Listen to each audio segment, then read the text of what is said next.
You probably think that all doctors are filthy rich. Because I sure did in the beginning.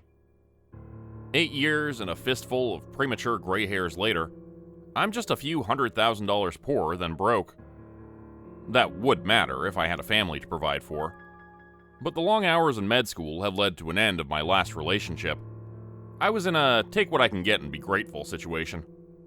So when St. Francis Hospital in Charlton, West Virginia offered me a position, I packed my sad life into 3 bags and sought opportunity in the hills of Appalachia. 19 of us started in July, and 13 have since dropped out. I like to think of myself as the rat that wouldn't drown. Some people broke inside after watching children die, because they weren't good enough doctors quite yet. Everyone has to be a rookie at some point.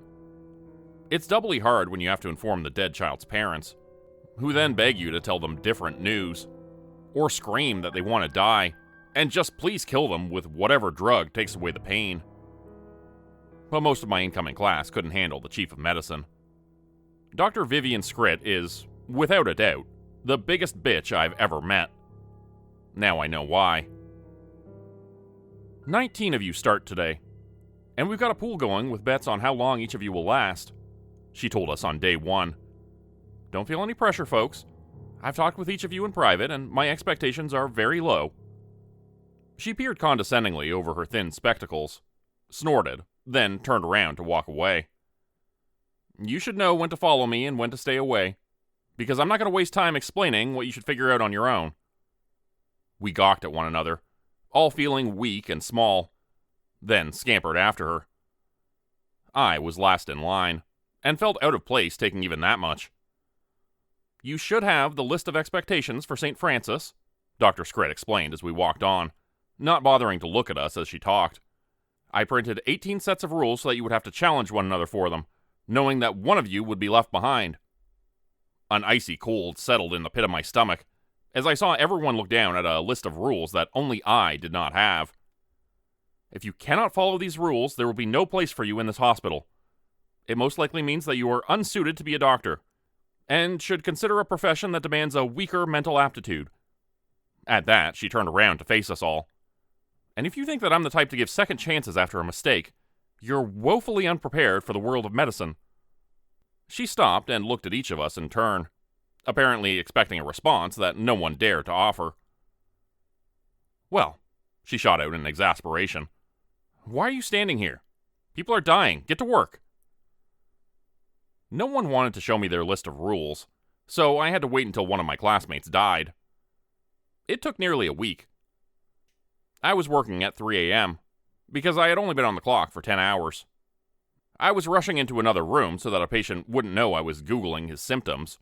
Doctors do this far more often than you realize. When I saw Myron by himself in an OR, I stopped immediately. Myron? I squeaked. What the hell is that? His arms were working furiously, but his back was turned toward me, so I couldn't see what he was doing. Something felt wrong. Myron was the pick of our litter. He'd been top 10 in his class at Johns Hopkins, and he would remind us of that fact in exchange for answering the questions that we were too terrified to ask Dr. Scrit. Slowly, I approached Myron, not wanting to startle him. We're really busy right now. Is there something you need help with? He showed no outward signs that he had heard me. Instead, he kept pumping away furiously at the task at hand. When I was 5 steps away from him, I could see drops of blood flying over his shoulder, which made no sense because he had been alone in the room. Myron, I whispered, barely loud enough to hear my own words. I slowly crept around his left side, finally bringing the scene into full view. Myron's abdomen was split from sternum to pelvis. His esophagus spilled out, and his stomach sat on the table. A nest of quivering small intestine led from the bottom of his stomach back into his shredded torso. Myron showed no outward signs of pain. He was too busy working. He clutched his own stomach tightly in his left hand, the folds squirting through his fingers like unbaked bread. His right hand was working furiously with a scalpel, sawing his organs into ribbons. Rivers of sweat poured down his forehead with the intensity of the effort. I tried to scream, but it only came out as a moan. That was enough to get Myron to notice me. Slowly, he raised his head. Slowly, he smiled. It was not a happy smile. With eye contact locked on me, he licked his lips, angrily stabbed a piece of his stomach, and lifted it to his mouth. He bit, he chewed, and then he lunged. But most people don't know how to move with their innards splayed out for the world to see, and this was his downfall. Myron's tattered guts caught on the corner of the table, and he fell to the floor. Finally, he screamed. I had learned very early in my medical career that compartmentalization is indispensable. That instinct took over my brain in the moment, and I acted clinically. Myron was still grasping his scalpel with his right hand. I kicked it, hard, and it flew out of his hands. He stared at me and screeched. With his entrails still wrapped around the table, I figured my best option was retreat. I moved to the back of the room as a doctor and a janitor burst in. And in possibly the most shocking moment of the night, I realized that they were not shocked. Myron was anesthetized, subdued, and extracted within a minute of their arrival. For a moment, I was alone with a pool of blood and diced stomach lining. And something else. A sheet of paper lay on the floor, its corner just touching the edge of the creeping blood. Myron had dropped his list of rules. The practical part of my brain continued to drive me. I snatched the paper from the ground, then quickly exited the room, taking care to avoid the puddle. I didn't want to leave any bloody footprints in my wake. I knew that I had to read the list as soon as I was able to find 30 uninterrupted seconds to myself. 3 hours later, I had my opportunity and ducked into a janitor's closet. With a shaking, exhausted hand, I pulled the chain on a bare bulb, tried to ignore the noxious smell of leaking ammonia, and read. St. Francis Hospital Rules. Guidelines for new doctors. Number 1. Never, under any circumstances, share your copy of the rules with anyone else. Number 2. If any other doctor displays erratic behavior, leave the area immediately. Do not make eye contact. Number 3. If any other doctor is approached or detained by someone in a janitor's uniform, do not interfere. Never ask about that former doctor again. Number 4. Never touch any seemingly abandoned Reese peanut butter cups. Those are Dr. Scrit's favorite candy. Number 5. Any child that dies in St. Francis Hospital must be cremated within 120 minutes of official time of death.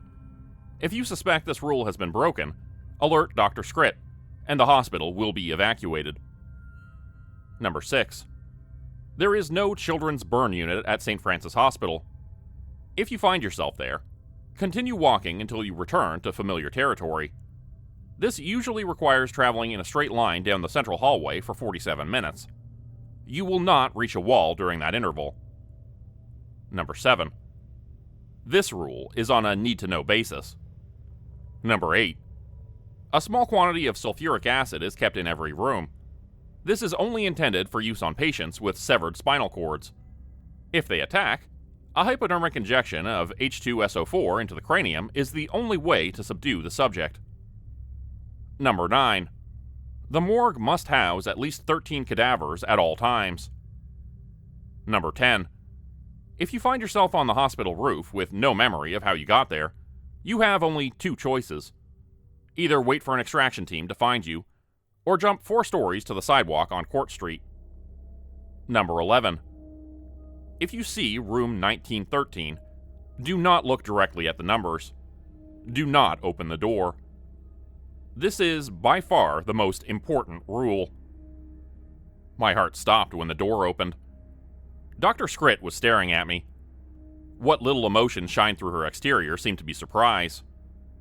We both stood, frozen, for 5 seconds of agonized silence.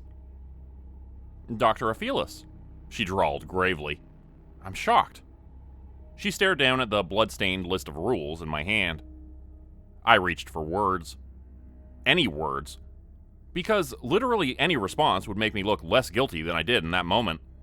Staring up at my boss's boss's boss and saying literally nothing in my defense as she weighed my soul with her eyes. And I said nothing. You took a list that wasn't yours, and were nowhere to be found after your coworker experienced such an unnatural accident. Dr. Scrit huffed through her nose. It seems that you're willing to do the unthinkable in the name of getting what you need. And Myron couldn't even follow the most important rule. She clenched her teeth. I had a 4-year streak of predicting which incoming doctors will break the soonest. This will ruin my chances in the office pool. The ghost of a smile graced her lips before she turned to leave. Get to work, Doctor. You've got 3 hours left on your shift. And those symptoms aren't going to Google themselves. I didn't realize that I'd been holding my breath until I heard my own gasp for air. Shaking, I slowly emerged from the janitor's closet. I quickly stuffed the list of rules back into my pocket, reflecting on the fact that I had just achieved what might be considered an actual win. Perhaps, just maybe, I would keep my head above water at St. Francis after all. I turned my head down the hall when I stopped in my tracks. Everything was unfamiliar. What the hell had happened? I glanced all around. The design of the hallways was familiar, but everything was off. I could hear people talking in the rooms, but the immediate vicinity was devoid of all people but myself. Nothing made sense. Then I looked up. And I'll be honest, I peed just a little when I read the sign. St. Francis Hospital. Children's Burn Unit. Have you ever walked through a hallway where everyone knew that you didn't belong? Imagine experiencing that in your own place of work. I kept my head down and my ears up as I traveled through the central corridor of the Children's Burn Unit of St. Francis Hospital. This hospital doesn't have a children's burn unit, even though I passed a sign that proudly claimed it had been donated by the Friends of Crespwell Academy for superb children. Nope, this place didn't exist. I'd been working at St. Francis since July, and I knew every square inch of it. Maybe there was a wing that I had missed? Right? But after advancing in a straight line for several minutes, I knew that was nonsense. I didn't go around any corners or encounter any walls. I certainly would have noticed a half-mile hallway if it were real. The people were off as well. There was a heavy-set nurse with frizzy hair who stared with distrust as I passed. I encountered her 3 different times along the same corridor, despite the fact that she could not have possibly moved ahead of me. Another nurse, frail and nervous-looking, tried to hand me a bag of blood. When I refused, she threw it angrily on the ground, where it splattered. I kept walking without looking back. My list of rules had been very clear about the fact that I was to continue in a straight line for 47 minutes if I found myself in this impossible place.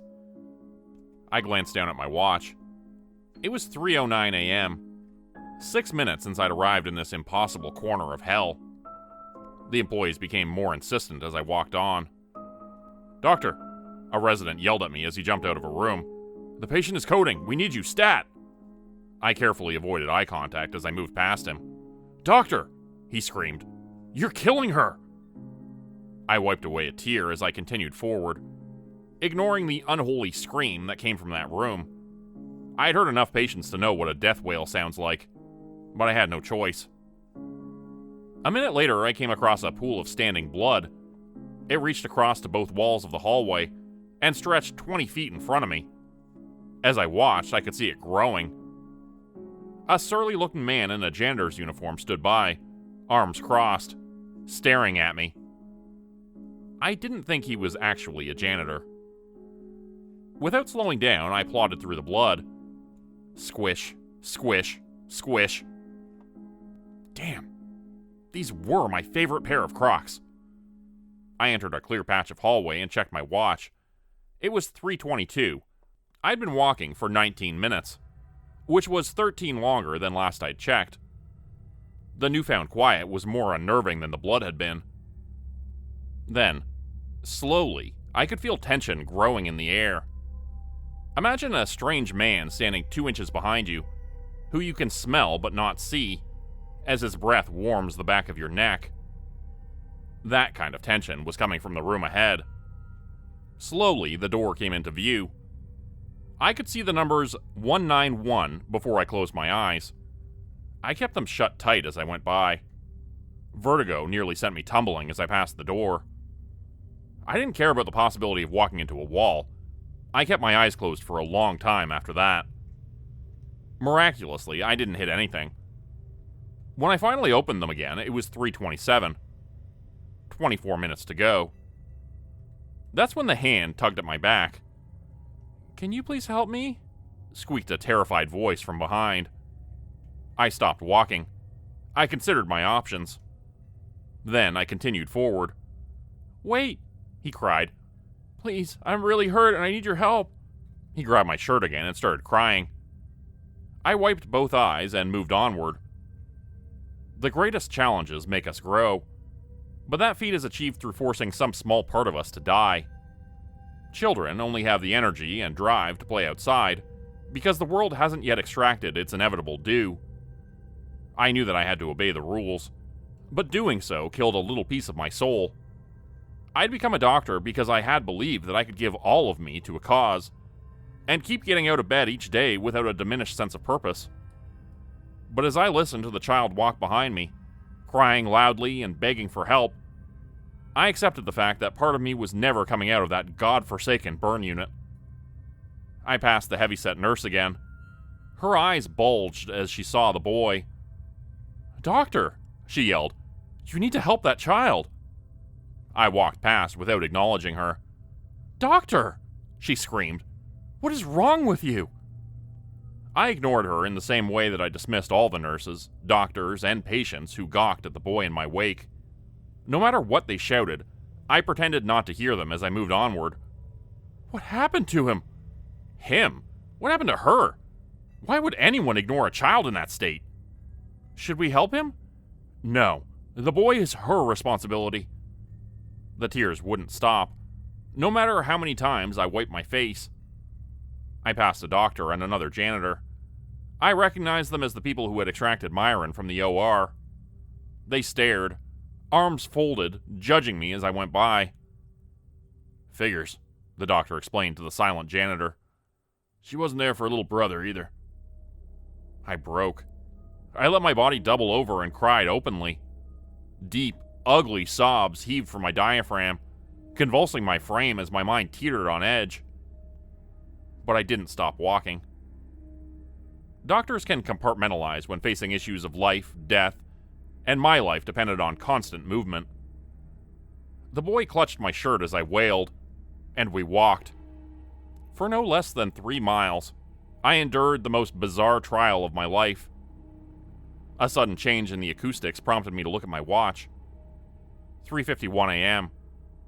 47 minutes had passed. I allowed one final, shuddering sob. Then I stopped and looked around. I was in familiar territory. The first friendly face was Lydia, a nurse that I knew was from this world. I wanted to wrap her in a bear tug and scream in delight. She stared at me, her face contorted in horror. "What the fuck is that thing behind you?" My body temperature surely dropped 5 degrees as I felt a familiar tugging on my shirt. I froze. Panicked footsteps came rushing my way. I stared in their direction instead of looking behind me. Dr. Scrit was in full sprint. "Dr. Ophelis!" she yelled. She was the consummate bitch, but in that moment I wanted to see her more than anyone else on Earth. "It's been 47 minutes. I heaved in a shaking breath. "Should I look at it?" Dr. Scrit stopped a few steps away from me. Gravely, she nodded. I swallowed, then slowly turned around. I told myself that nothing is ever as bad as we picture it, because reality is bound by rules that imagination is not. I was wrong. Imagine a pizza with the cheese stripped off. A lumpy mass of marinara is occasionally interrupted by chunks of sizzling meat that sits atop a mound of globby, yeasty dough. Now imagine that the pizza is a person. That person is a child. And one eyeball is hanging from an empty socket. and that child has no hair because all the skin is gone from his scalp, and that he has a gaping hole where a nose used to be. "Help me," he whispered. "Help." His jaw fell to the floor, scattering teeth in every direction. The boy's tongue dangled from his open throat, flopping aimlessly like a dying fish. Then he squeezed my arm in a vice-like grip, screamed, and fell to the ground. I looked down at the motionless glob of flesh that had once been a child. "Dr. Scrit," I breathed. "Is he—" "Don't be an idiot, Dr. Aphelis. He was dead long before you brought him here." I stared at her in sudden realization. Like, more than 120 minutes before? "Did your inane chatter suddenly achieve the ability to carry a body to the morgue, Dr. Aphelis?" she asked as she bent over the corpse. I'll find a gurney." "No one signs up to be a doctor because she's afraid of getting blood on her manicure," she snapped as she lifted the boy's shoulders. "Grab the damn legs and let's hope his body has more structural integrity than Jell-O. This cadaver's not going to walk itself to the crematorium." Dazedly, I bent down and picked up the boy's ankles. My stomach turned as his skin shifted under my grip, like the flesh of a barbecued chicken. "Compartmentalize." Lydia held the door open for us as we carried the boy down the stairs, through the morgue, and into a corner where I had never needed to venture. I knew that the incinerator was there, but I never had any reason to use it. "It's too small to fit his body inside," I explained as I gasped for air. Dr. Scrit was clearly in amazing shape. She had nearly sprinted across the morgue, and I had struggled to keep pace while hauling the body. "What can we—" She grunted as she snatched the corpse from me, and shoved his feet inside the incinerator. "If you're going to bore me to death with ridiculous conversation, Dr. Aphelis, then hurry up and make sure I'm dead before 120 minutes is up. Either that or fucking help me." It's amazing what we're capable of doing when an imposing figure informs us that we have no choice. Side by side, we forced the boy's body into the narrow opening of the incinerator. When he got stuck, we just pushed harder. Both of us groaned with effort, as his charred, melting flesh sloughed off like skin from a rotting peach. Lumps of meat dropped to the floor as we peeled layers off the boy. But he was going in. We were pushing his shoulders through, when his eye opened. Doctors see shit that would make your skin crawl. Sometimes it involves literal shit. Occasionally, some skin nearly does crawl. Though melt is a better term for what necrotizing fasciitis does to a person.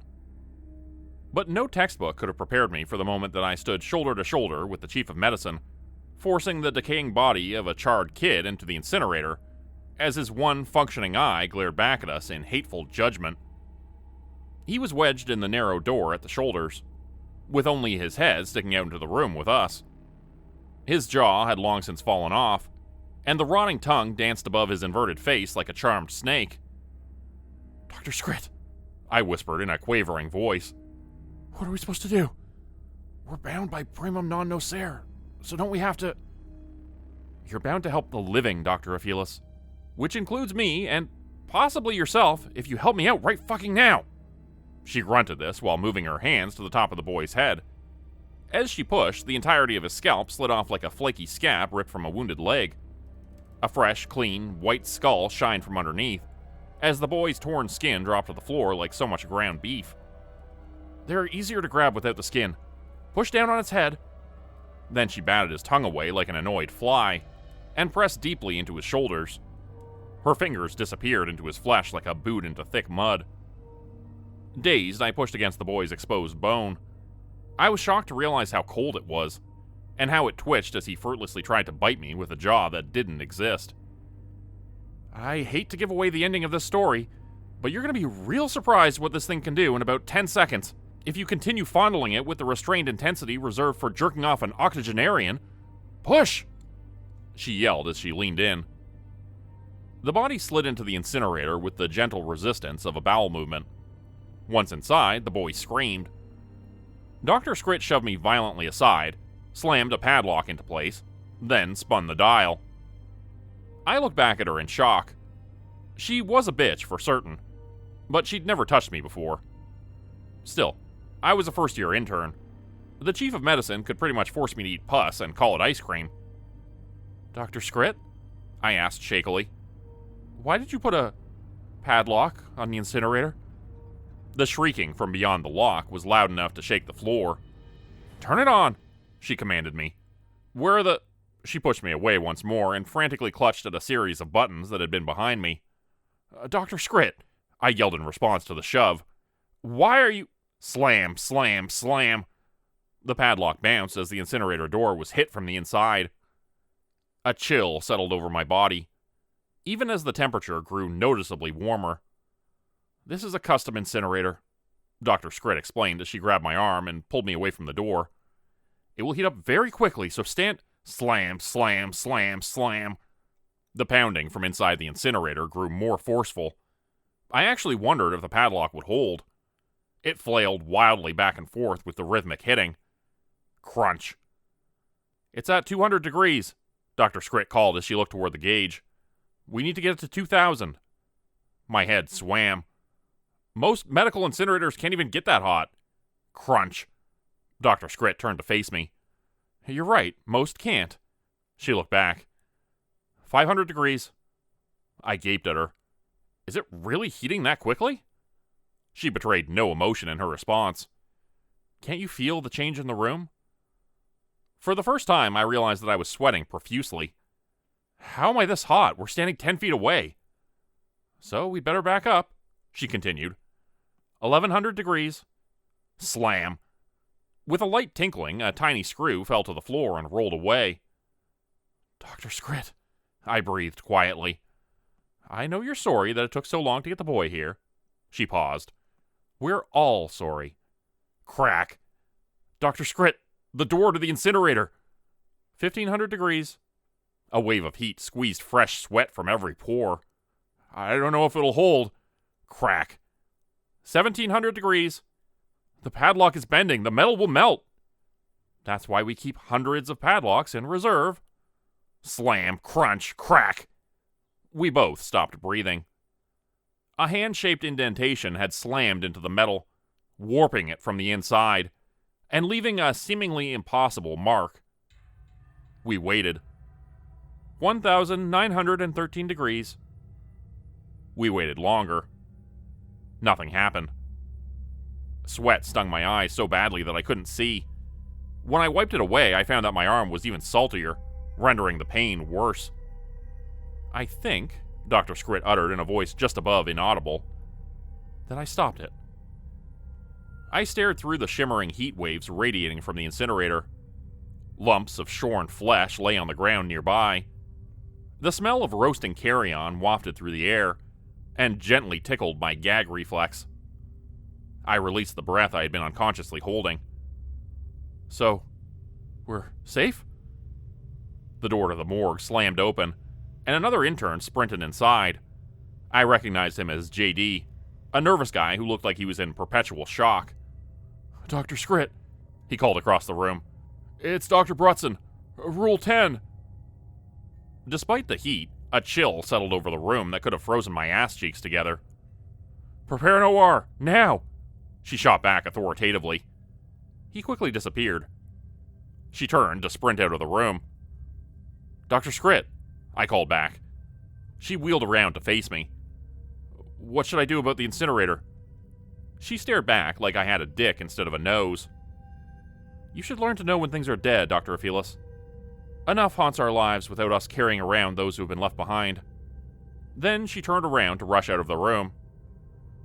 "If you want to provide a modicum of usefulness, you can take a gurney out to Court Street. The roof is a long way from here." With that, she disappeared out the door. What the fuck was Rule 10? My hand flew to my pocket. It was empty. Fuck. The list must have fallen out while I'd been hauling the human mush into the incinerator.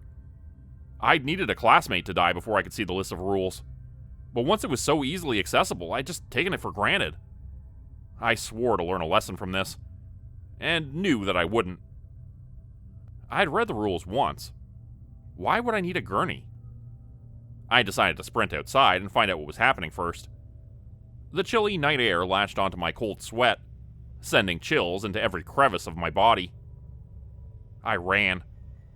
And I saw nothing. There was no traffic. There were no people. I looked left, right, and then left again. Then I looked up. Oh, shit. That was Rule 10. Dr. Brutson was standing a few feet from the edge of the roof. In the nearly full moon, I could see his body jittering like it was held by marionette strings. The entire scene was wrong. How and why could his limbs be moving like that? He was moaning softly. No, that wasn't it. He was crying. Nausea took a hold of me as I realized he was dancing closer and closer to the edge. I nearly collapsed as I remembered what the rule demanded. Either wait for an extraction team to find you, or jump 4 stories to the sidewalk on Court Street. Wait there, I screamed at him. Dr. Scrit is coming to get you. No, please, Brutson screamed, although I don't know whether he was talking to me. Don't make it angry. Make them go away. Hold on, I hollered back. You're almost safe. He wailed. I'm sorry. I tried to lock him out. Please don't do this. His body bounced and flailed like an electrified fish. It was so bizarre. So wrong. To watch this man jittering out of control in the rooftop moonlight that I nearly cried. A door on the roof slammed open with such intensity that I could hear it clearly on the ground below. No, Brutson wailed in response. No, please stay away. I'm sorry. Then he stepped away from the ledge. I heaved an enormous sigh of relief. That relief evaporated when I realized he had only moved back to allow space for a running start. I watched in horror as Dr. Brutson, my coworker, my peer, ran forth and leapt into the night. He fell, arms and legs spinning, toward the concrete where I stood, 4 stories below.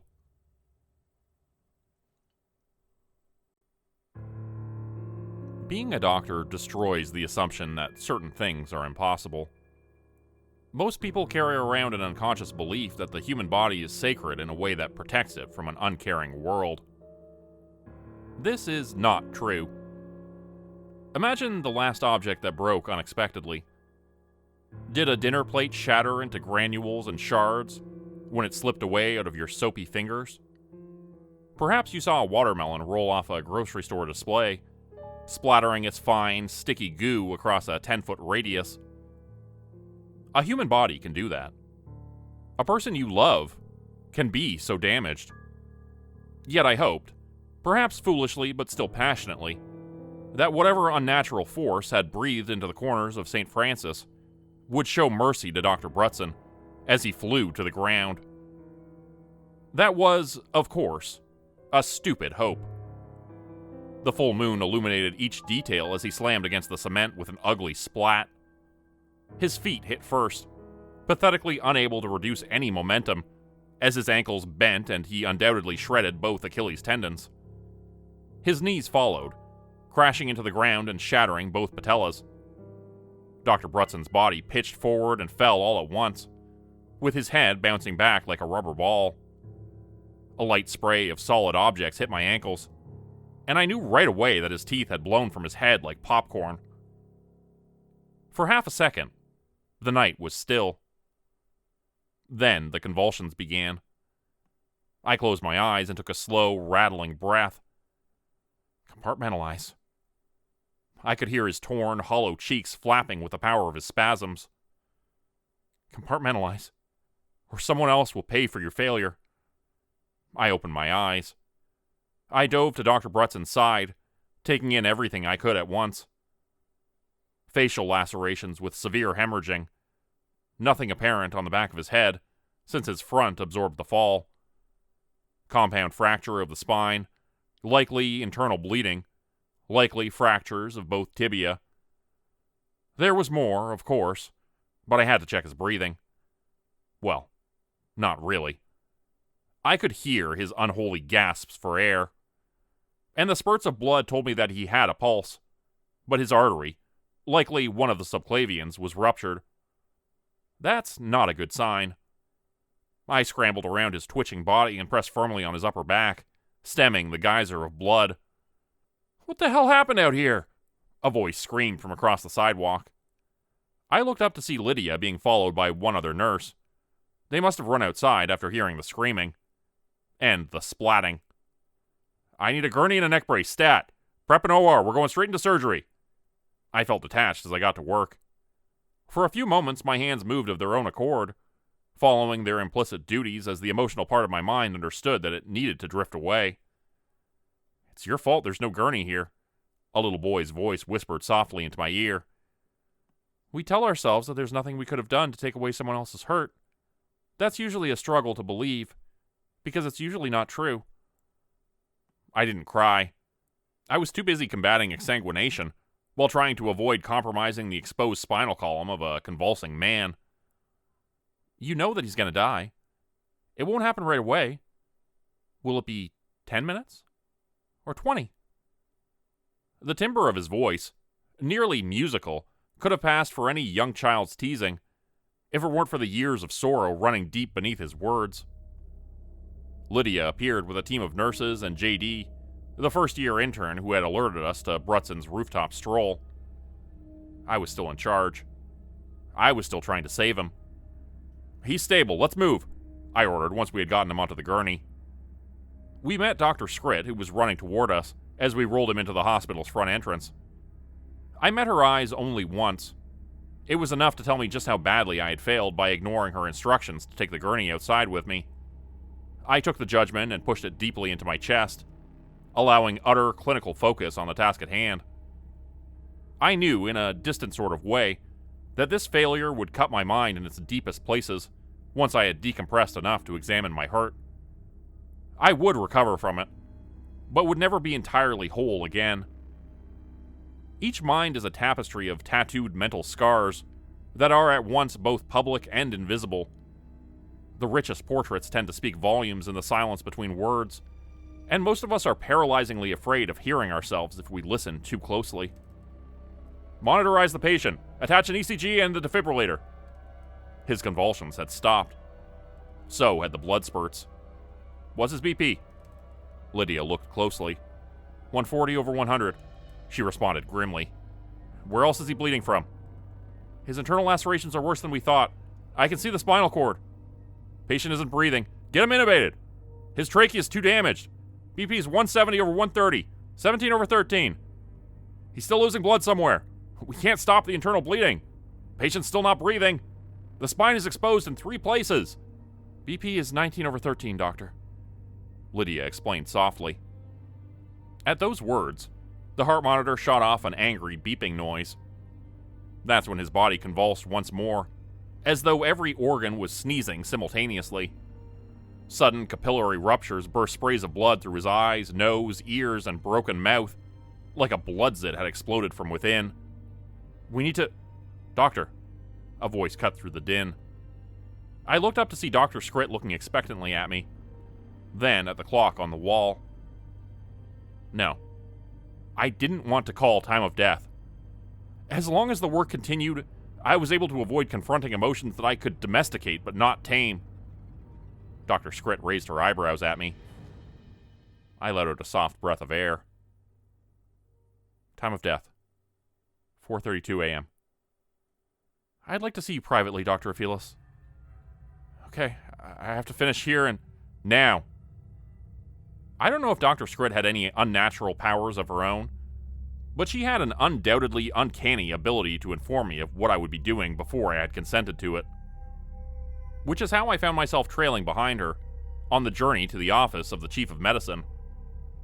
I sat down across from her, promised myself I wouldn't cry, then dried my eyes. She regarded me silently for a moment prior to speaking. "Before you shed too many tears for yourself, Dr. Aphilis, remember that the impending grief for Dr. Brutson's family will be far greater." The crying stopped. She let the silence linger for a moment longer. "You didn't follow my instructions when I said that you needed to produce a gurney." I swallowed. "I'm sorry." "So?" she snapped. What possible response do you want for that sentiment? To hear that it's all okay?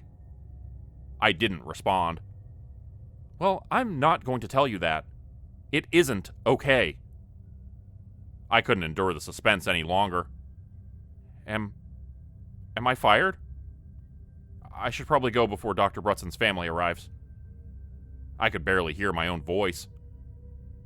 She peered down at me over her thin spectacles. Most people find comfort in extremes, Dr. Aphelis. They want to be seen as good, of course. But the second best option is never partially good, partially bad. Those who are told they're not any good want the comfort of hearing that they were wrong from the start, because that absolves any responsibility of facing our decisions. We seek comfort in impossible corners. She sighed, pursed her lips, then steadied her shaking hand by balling it into a fist. I won't fire you for failing to be perfect, she finally answered. My entire body relaxed the tension that I had been unconsciously holding. I wiped my eye once more. Dr. Scrit? When he landed, Dr. Brutson endured severe and immediate trauma. I'm not inclined to think that I could have saved him, even if I'd followed your instructions. Would you agree? She leaned forward in her chair. There's a good chance that you're right, and you would get immense comfort if I told you that I agreed. But objective fact exists regardless of my opinion. You will never, ever know for sure. The only way to find relief would have been to follow my instructions from the start. Some things can't be fixed. Remember that last part if you want to endure in the field of medicine. I felt like I'd been hit with a cannonball. Then she got up, walked around the table, and stood over me. I felt like I was 2 feet tall. Now, Dr. Aphelis, I have to ask you, have you been struggling with the rules? Shit. Double shit. What was I supposed to say? That I'd been the weak one who never got her own set? That I'd pilfered them from a dead colleague? No. She knew that already. Informing her that I'd lost my stolen copy would certainly be strike 3. And I really didn't need a strike 3 in that moment. She reached into her pocket and pulled out a piece of paper. It was slightly stained, as though it had been plucked from a pool of blood. You didn't seem to notice that you had dropped this while helping me get the dead boy into the incinerator. I like that kind of focus. A warmth spread across my chest as she handed the list back to me. Don't fuck up again, Dr. Aphelis. The warmth died. Keep a close eye on Rule 7. You'll need it soon. I looked down at the rules. God damn it. And for the love of God, memorize these? That is by far the easiest solution. I nodded obediently. These lists have a way of being problematic, she continued. Would you believe that people actually hate reading them? I stared at her in confusion. People hate the list of rules? Dr. Scrit raised her eyebrows. Yes, they say there are too many of them. Never to my face, of course, but always behind my back. What? If they really don't like the list of rules, they can just choose not to read them. She snorted. That would make the most sense, but some readers want me to save them from themselves. I shook my head in confusion. I'll never understand that. That's when the door burst open. JD gasped like he'd been running. Dr. Dorian? What the hell are you unable to fix on your own? Dr. Scrit snapped. He was sheet white. It's Dr. Brutson. My stomach turned to granite. He's dead, Dr. Scrit responded flatly. Yes, very much so, he answered through desperate breaths of air. We discovered that his spinal cord had been severed at the neck, but that hasn't stopped his body from getting out of bed. And he's really angry. Everyone has that bitch in their life. That bitch can make you feel so small. She never gives an inch of sympathy or runs out of snarky comments. We despise her with almost all of our souls, save for the tiny part in the corner that secretly hopes for the validation that might come with winning her nod of approval just once. Dr. Vivian Scrit was that bitch. For just a moment after JD burst into the morgue, I thought that she would freeze in place. Then I was racing to keep up with her, praying that she would have a plan to save our asses. "We watched Brutson die," I yelled. "What do you mean his corpse has climbed out of bed?" "He meant to convey the universally accepted definition of each word as it fits into an English language sentence, Dr. Aphelis," Dr. Scrit snapped as we ran after JD. "Despite what you learned in kindergarten, there are stupid questions, and they are distributed unequally across a population of individuals who remind us that free speech is an unfortunate reality." That bitch. We came to a screeching halt in front of room 330. JD skittered back, eyes wide, afraid to open the door. I don't know what was happening in the room beyond, but it sounded like a subterranean giant had forced a colossal fart through 8 feet of mud, and smelled twice as bad. Dr. Scrit turned around and stared at the two of us with deadly calm. "I don't know if you're prepared for what's on the other side, but the reality is, I don't give a shit, because life doesn't give a shit either, so you're simply going to deal with it. Welcome to the world of medicine." She leaned against the door, and it opened wide. Dr. Brutson had looked bad when he was lying dead, but he was so much worse now. He was standing, facing away from us, swinging angry fists at anyone who approached. I could not see the back of his head because his neck had twisted to drop his skull into the 6 o'clock position. Brutson's body was severely damaged. He swung back and forth, unable to establish stable footing due to his shattered spine. Bony protrusions stuck through his skin, and the destroyed remains of what had once been his vertebrae no longer created a vertical line. Adding to the horror was the clear onset of livor mortis. Most of his arm was the sickly pale yellow-gray of inedible peaches, but the backs of his thighs were an angry shade of strawberry jam.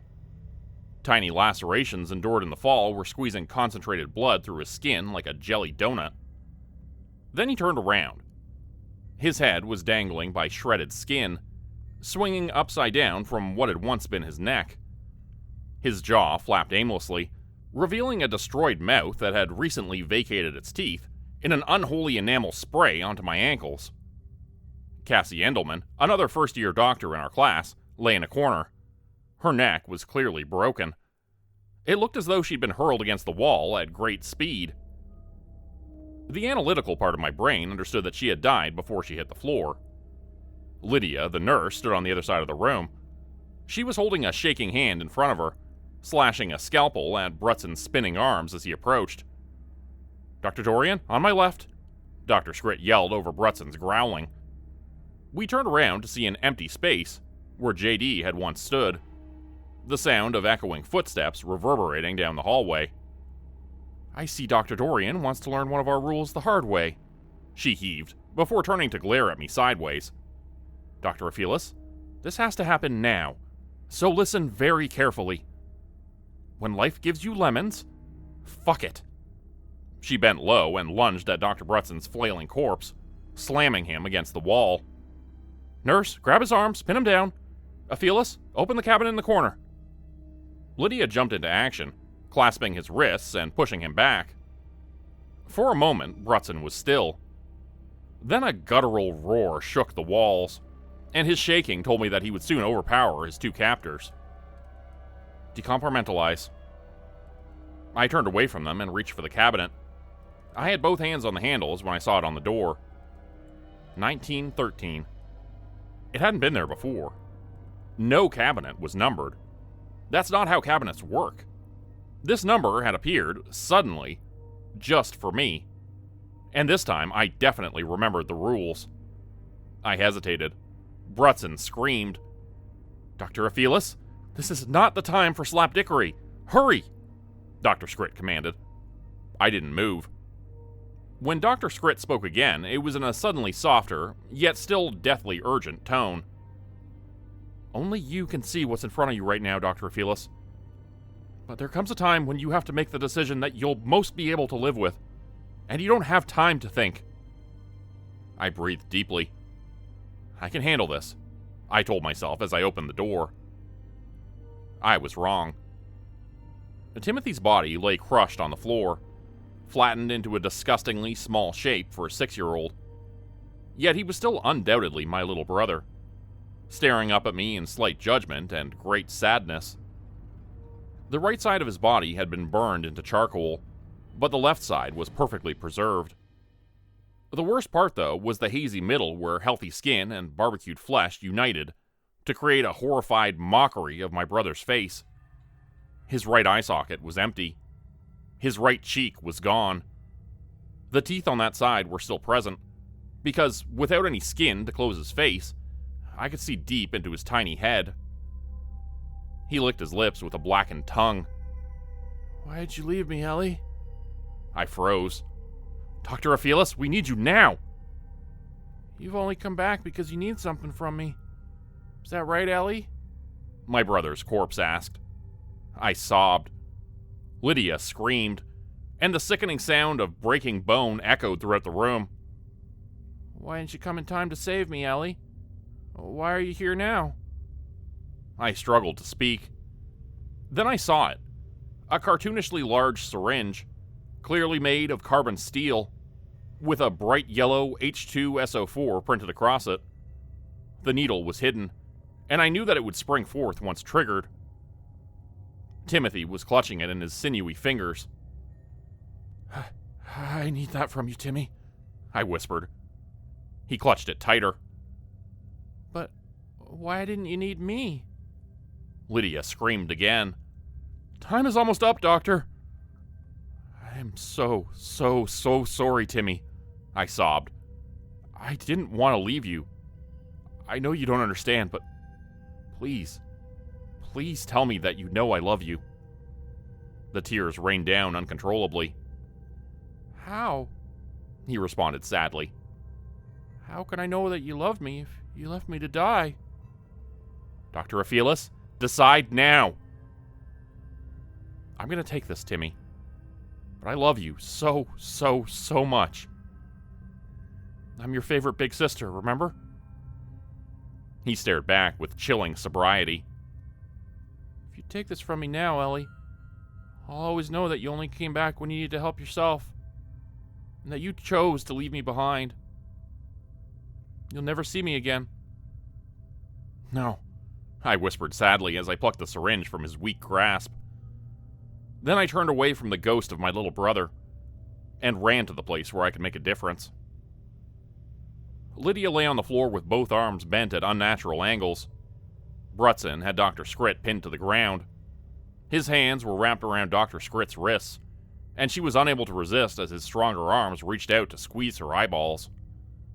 The emotional part of my soul had worn so thin that no veneer was left. Only a time-worn, rocky edge of logic remained as I acted efficiently to complete the task in front of me. I took 1, 2, 3 giant steps to build momentum that I transferred into a forceful thrust of my arm. I didn't consider how accurate my aim might be, because it simply had to reach its target, and no second option remained. Brutson's eyeball squished and popped as I slammed the syringe into his face. I felt the reaction as the trigger shot the needle deep into his head, past his eye and well into his frontal lobe. Then I crashed to the ground. Brutson leaned back and screamed. Dr. Scrit wasted no time in escaping from beneath his grasp, turning to crawl toward me in a furious scramble. I sat transfixed as I watched Brutson transform before me. Sulfuric acid affects skin in much the same way that an open flame does, but I had never seen the effects shooting H2SO4 directly into a cranium, and the show left me transfixed. Brutson grabbed the sides of his head as his face began to melt. He lacked the wherewithal to remove the syringe from his eye, so it dangled in front of him like a bizarre synthetic phallus. Then he coughed, spraying blood across the floor, and leaned forward. His eyeball fell like a dropped marble. It was followed by viscous gray sludge that I presumed to be his quickly dissolving brain. I didn't think I'd be able to pry myself away from the sight in front of me. "We need to get Lydia out of here," Dr. Scrit commanded. And suddenly I was able to do the impossible. I held her shoulders as Dr. Scrit pulled Lydia's ankles, and we quickly ran out the door. She slammed it behind her. I fell to my hands and knees in a daze. The next several minutes were blurry. Dr. Scrit did a lot of yelling, and we were suddenly surrounded by people willing to help. I wondered, vaguely, where they had been in those precious seconds when we needed them most. There are certain soul-defining moments, I think, that can only ever be experienced alone. Lydia was put onto a gurney and wheeled away.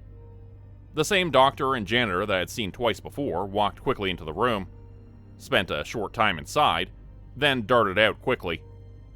They each carried a large, wet garbage bag in one hand. "Dr. Aphelis, you need to come with me." Dr. Scrit's voice was calm and forceful. I can't.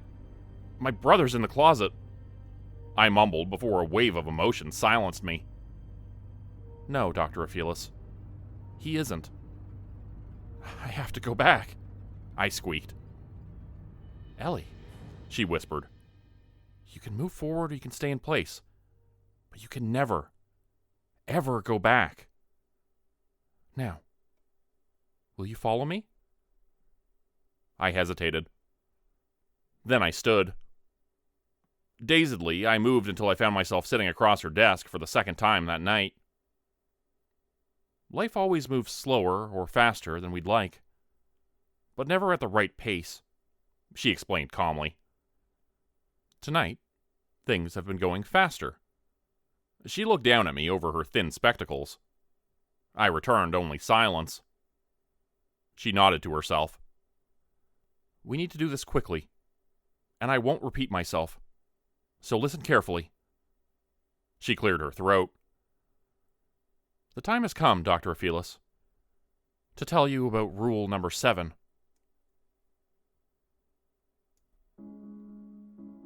She betrayed herself with a glass of water. I sat across from Dr. Vivian Scrit, genius doctor and quintessential shit bitch, unwilling and unable to interrupt the calm that had settled over the room. I was stained with the blood of my deceased colleague, pretty sure that dead child goop was in my hair, and vaguely aware that I'd gotten just a touch of sulfuric acid on my pants. The pause was awkward. She wasn't ready to start her explanation quite yet, so she reached for the glass in front of her. It shook. Slightly at first, then badly enough to spill over the edges. She tried to hide it, failed, winced, and finally put the water down. Then she steadied her right wrist with her left hand, pressing it firmly against the desk to keep it from shaking. And in an instant, the invincible veneer was broken. I saw Dr. Scrit for who she was. A scared, mortal, sad person whose life was closer to the end than it was to the beginning. Sufficiently powerful to control most people, but not strong enough to master herself, given how far she strayed from average. She was a bitch of her own volition, both because she was strong and because she was weak. "You've had a long night, Dr. Aphelis," she conceded in a measured voice. "Against all odds, I was wrong about how long someone like you would last at St. Francis." She sighed. "So, tell me, why are you here?" I wondered briefly if some sort of supernatural paralytic had commandeered my vocal cords, before realizing that she simply intimidated the shit out of me. Fast answers are shallow ones, so I'll let you wait for another day to give me your answer. But it had better be good. She leaned back in her chair. Now here's the thing. Most people love learning things the hard way, because they prefer to see if the rules of physics and common sense have changed to suit their own needs. Idiots are the reason that toasters have warning labels. She stared at me intently. Don't waste my time, Doctor. Capiche? I nodded once. Okay then, she breathed. This is the day that I learned about rule number 7. You're giving me a school bus full of dead children on my first day as chief of medicine? I asked a very pale Dr. Matthews. Well, no, most of them are, well, They're alive for the moment, Dr. Scrit. I closed my eyes and allowed the lightning bolt of a pre-migraine to tear through my head unabated, lapping at the frayed gray matter of my skull like a cat teasing every drop of milk from the depths of his bowl with a sandpapery tongue. For 3 seconds. Then I breathed out calmly, accepting and embracing the lingering pain as a part of my psyche that would propel me forward. How far out are the first ambulances? Dr. Matthews swallowed. They should be at St. Francis within 4 minutes. The same flood that washed out the bus has shut down Interstate 77 bridge over Elk River, so... Are you telling me that Charleston Area Medical can't take any of the kids? Well, that's kind of exactly what I'm saying. My headache enriched. How many surgeries are we going to need to perform? I asked politely. He winced. We're anticipating 12. 12? That storm is terrible. Why the hell was a school bus out in the... Never mind. Let's get the circus tent pitched. We're very understaffed for this shit, and we don't have nearly enough pediatric surgeons on a good day. I sighed deeply and ran the numbers in my head. Looks like a couple of interns are about to experience their first solo procedures. Dr. Yangston had been a standout football player in high school. Probably a quarterback. But failed to compete in college because he was unable to accept the fact that he could improve. While still good enough to get away with that as a teenager, Dr. Andrew Branning was never good enough for his parents. So he pursued and achieved academic perfection instead of accepting the immutable fact that they would never be happy because he represented the wrong choices that mom and dad had made when they were younger. I knew this about both of them without asking. They wore their stories on their faces, as all people do, and I had long ago decided to be literate enough to read every sad tale. We love mystery because it allows for the possibility that some unknown fable has the happy ending we couldn't find, all the while refusing to accept that people stop moving forward when they cease to believe in happy endings. Or even worse, actually find one. You are too young to be leading a solo procedure, but these kids are too young to die, so we're choosing the lesser of two evils. We've got twin children, aged 8, and don't know much about them yet. Dr. Branning, your patient has sustained major abdominal wounds. Dr. Yangston, yours has potential femoral lacerations. You'll find out more when they arrive. The doors burst open. Game time. A dozen children rolled out of the storm, and into St. Francis that day. The incinerator was busy. I prayed to a devil I didn't believe in that my charges would minimize their fuck-ups. Yangston and Branning were the only first-year interns to get solo procedures, so I gave them the simplest cases. Moderate hemorrhaging, potentially from the femoral artery. Let's find out what happened to this kid, Dr. Yangston announced through his surgical mask. We've got signs of internal bleeding. Let's put her under and find out what's wrong, Dr. Branning said quietly as he wiped the sweat from his brow. We're losing a lot of blood, Doctor, a nurse warned Yangston as he peered into the boy's split-open leg. There's only one of us with the title of doctor before his name, and that person needs silence to focus, nurse. I had already confirmed that Yangston had been slapped upside the head far too infrequently as a child, but was not about to reconcile this misfortune while he was wrist-deep in a split-open child. I looked over at Dr. Branning. The BP is too high, Doctor, Nurse Alt explained calmly.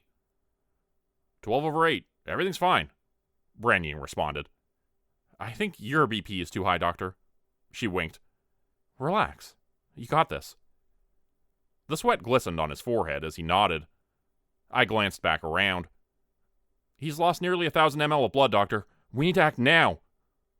Nurse, get the hell out of my OR. This is on me, and you're a bigger distraction than you are help.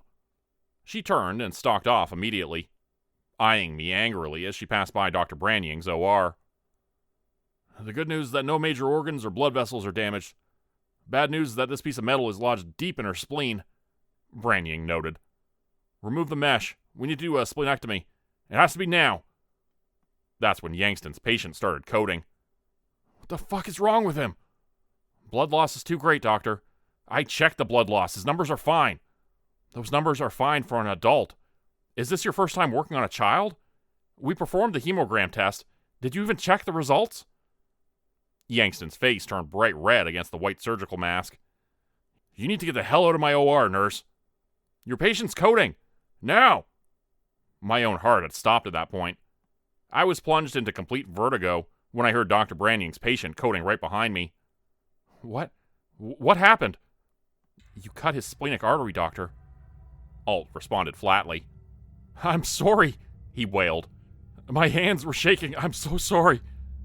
It's okay, Doctor, but you need to anastomose the vessel, she responded in a soothing yet firm voice. Okay.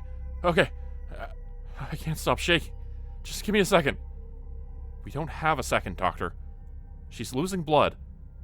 Alt wiped the sweat from his brow. You can do this. Branying was beginning to hyperventilate. Oh, God. I don't want to lose her. Let's make this happen. Across the OR, Yangston was flying. With both of his nurses gone, he was in complete control of the situation, hands moving everywhere they needed to go with admittedly surgical precision. It's a shame that he was 30 seconds behind schedule. We need a transfusion, he ordered. I turned to look back at Branying. Alt was continually wiping both sweat and tears away from his face, but he was still struggling to see clearly. I could do nothing but stare at the crash cart, as they both fought to perform the task that I had expected of them. I remember the ID number 8251913 dancing in front of me, because I would see those numbers again. The surgeries had been simple, but something told me one of them would fail. I hated the idea of intuition, but I couldn't shake it. Which did I believe would die? And which would I choose if I had to? Forcing an answer to those questions tells us a hell of a lot about ourselves. At any rate, intuition is bullshit. I cursed myself for believing in my emotions instead of simple reality. Mr. and Mrs. Arnaki, I'm Dr. Vivian Scrit. We did everything we could, but your children's injuries were just too great to overcome. And we lost them both. I'm so sorry. I'll give you a moment. I got up and left. Because there wasn't a damn thing that my comfort could do. I had had an opportunity to change their world for the better, and I'd fallen short. The time for talking has passed, if the moment for action has failed. Besides, I was still on the clock. But I was first in my class at UCLA, Dr. Yangston snapped, seething. People make mistakes all the time. You've been sued for malpractice. And I won those suits, while you've lost your appeal to avoid getting fired. As great as your intelligence is, it still can't fill your inflated head. He ripped off his surgical mask and threw it to the floor. Doesn't matter, he responded, glaring at me with pure hatred. I'm better than this shithole city anyway. I'll find someplace better and be grateful for it. I raised an eyebrow. Dr. Yangston, that procedure was simple. No matter how talented you were in another life, you're just a rookie who wasn't good enough and can't learn from mistakes. I leaned forward. The world is a better place without you as a doctor. I turned and walked toward the on-call room. Several surgeries were still underway, but I needed to talk with Dr. Branying. I opened the door and found him kneeling by his locker, eyes bulging and face blue. A torn bedsheet reached from his closed locker door to the place where it wrapped tightly around his neck. I lunged forward in an attempt to loosen the slack, but the second I moved his body, I knew he was dead. After handling enough lifeless corpses, it's usually possible to tell if a body is haunted by the ghost of its sometime occupant, and I knew that Branying was no longer a prisoner of himself. Still, I had to try. It took several seconds of fighting to untie the cord from his neck, and his lifeless body fell instantly to the ground once I was done. His head hit the bench with a sickening crack on the way down, but he didn't bleed. I had knelt on the floor to start CPR when I saw the half-empty bottle of phenobarbital by my feet. He had overdosed on enough barbiturates to fuck up a bull elephant. With every doctor in surgery, I tried my best to restart his heart. I fought for several minutes in an attempt to find hope in a hopeless case. I failed. Seneca noted that difficulties strengthen the mind, as labor does the body. which is why I'm one of the smartest doctors you'll ever meet," Dr. Scrit explained to me as she finished her story. I nodded slowly. "Remember what I said about learning things the hard way?" I blinked. She sighed. "Did you know that people pay more attention to a list of rules when it's harder to access? But I was never given a list. And you earned a lot of gray hairs making sure you learned them anyways." She smirked. "What do you say when the person who pisses you off is utterly, totally, and completely right?" I was silent. "Which brings us back to rule number 7, she continued, folding her hands. "Dr. Yangston was the brightest young mind we had recruited in 5 years. But the gravity of his task could not keep his arrogance in check. So he couldn't live up to the potential that the world demanded of him." She raised a shaking hand to her forehead and massaged her temple. Dr. Branying could not look away from the gravity of the task in front of him, and that killed the arrogant confidence he needed to move on. "So," I responded, finally finding my voice, "are you telling me that I'm too arrogant or too meek?" She chuckled. "Both." Then Dr. Scrit dropped her hands to the table, where one trembled just slightly in place. "Do you see what this means?" She shook her head. "Don't answer that. Of course you don't." My face flushed as I remained silent. "The reality, Dr. Aphelis, is that you need both weaknesses. I need someone in the operating room who knows that someone's world will thrive or collapse based on the smallest gesture, and who understands how terrible a thing any mistake is. Lifetimes change based on how good you are on any given day. When you fail through your own fault, and yes, you will fail, and it will ruin someone's life, you need to have the arrogance to leave it behind you, and change the world as though you believe the lie that no ghosts haunt your past. That is rule number 7. Can you do 2 contradicting things at once?" "Yes," I responded confidently. "That's the correct answer." She smiled. "And no, you can't. You'll find that out the hard way. Now get up. You're needed in surgery." My boss had just told me that I was going to kill someone. The when part of the question was still very much unsettled, but the if component was unable to cast the feeblest shadow of doubt. That's not an easy message to give a doctor. I stood up reactively, but not out of shock. She had told me that I was needed in surgery, and I was so terrified of Dr. Vivian Scrit that I didn't want to piss her off by obeying too slowly. I didn't know there was a surgery scheduled. It wasn't. I'm sorry, I don't think it was on my... The funny thing about emergency surgery, Dr. Aphelis, is that the procedures are rarely planned. She stared at me over her thin spectacles, like I was a small child receiving the third simple explanation to a problem that confused only me. "Oh, right. I'm sorry."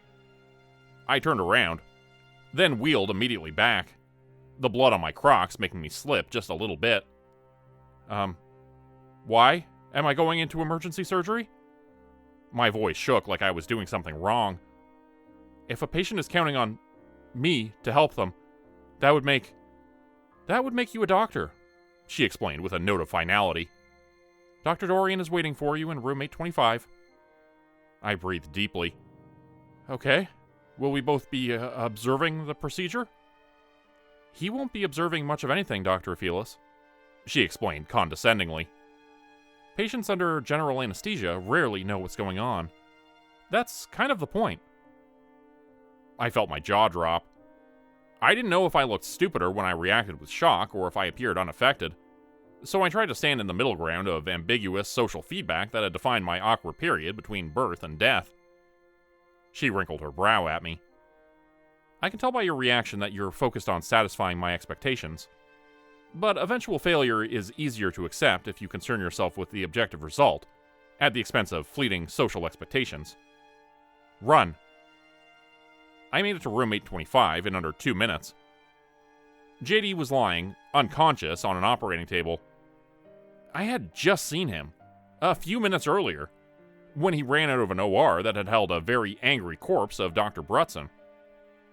And here he lay, unconscious and ashen-faced, looking for all the world like a deflated balloon. A young nurse was the only other person in the room. "What happened?" I yelled in desperation.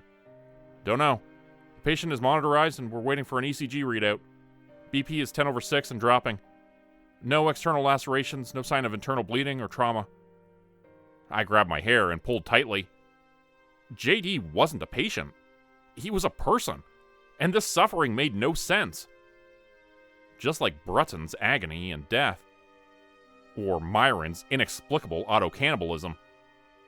I wanted to scream, punch the wall, then curl up in the janitor's closet and eat 2 quarts of thrifty chocolate malted crunch ice cream in one sitting.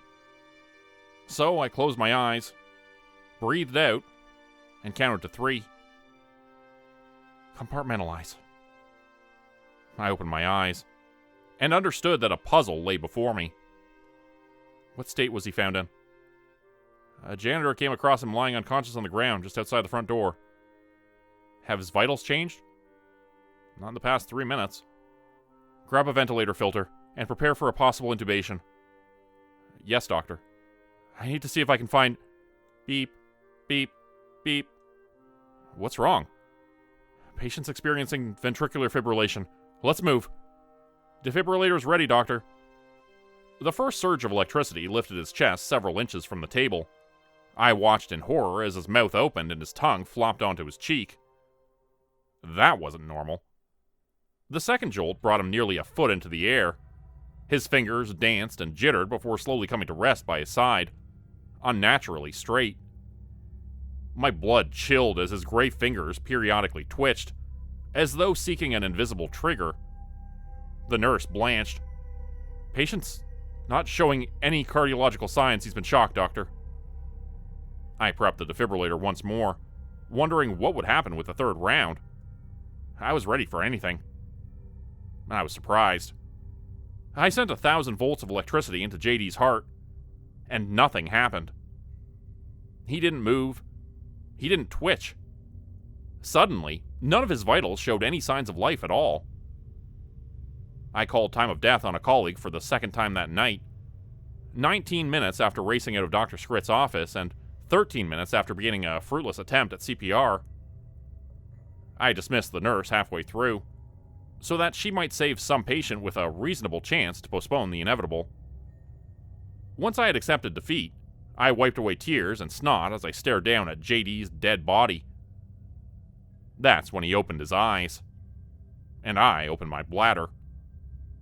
He had no pupils or irises, only a sea of sad whiteness spread between his lids, vacant and sad and soul-crushingly empty. His lifeless arm grabbed my wrist hard enough to send lightning bolts of pain through my shoulder. Slowly, his corpse sat up. "Ellie," he whispered. His voice sounded weak and far away, like an echo coming up through a narrow cave. I tried to pull away, but he was just too strong. "Brother Timmy is here in hell with me," I sobbed. "He wants you to know something," he continued in an unholy reverberation, staring through me with no eyes to focus. "He says that's your fault he's here. And if you ever loved him, you'll come down to burn with the rest of us. Every second hurts so much that he wishes he'd never been born." He hissed at me.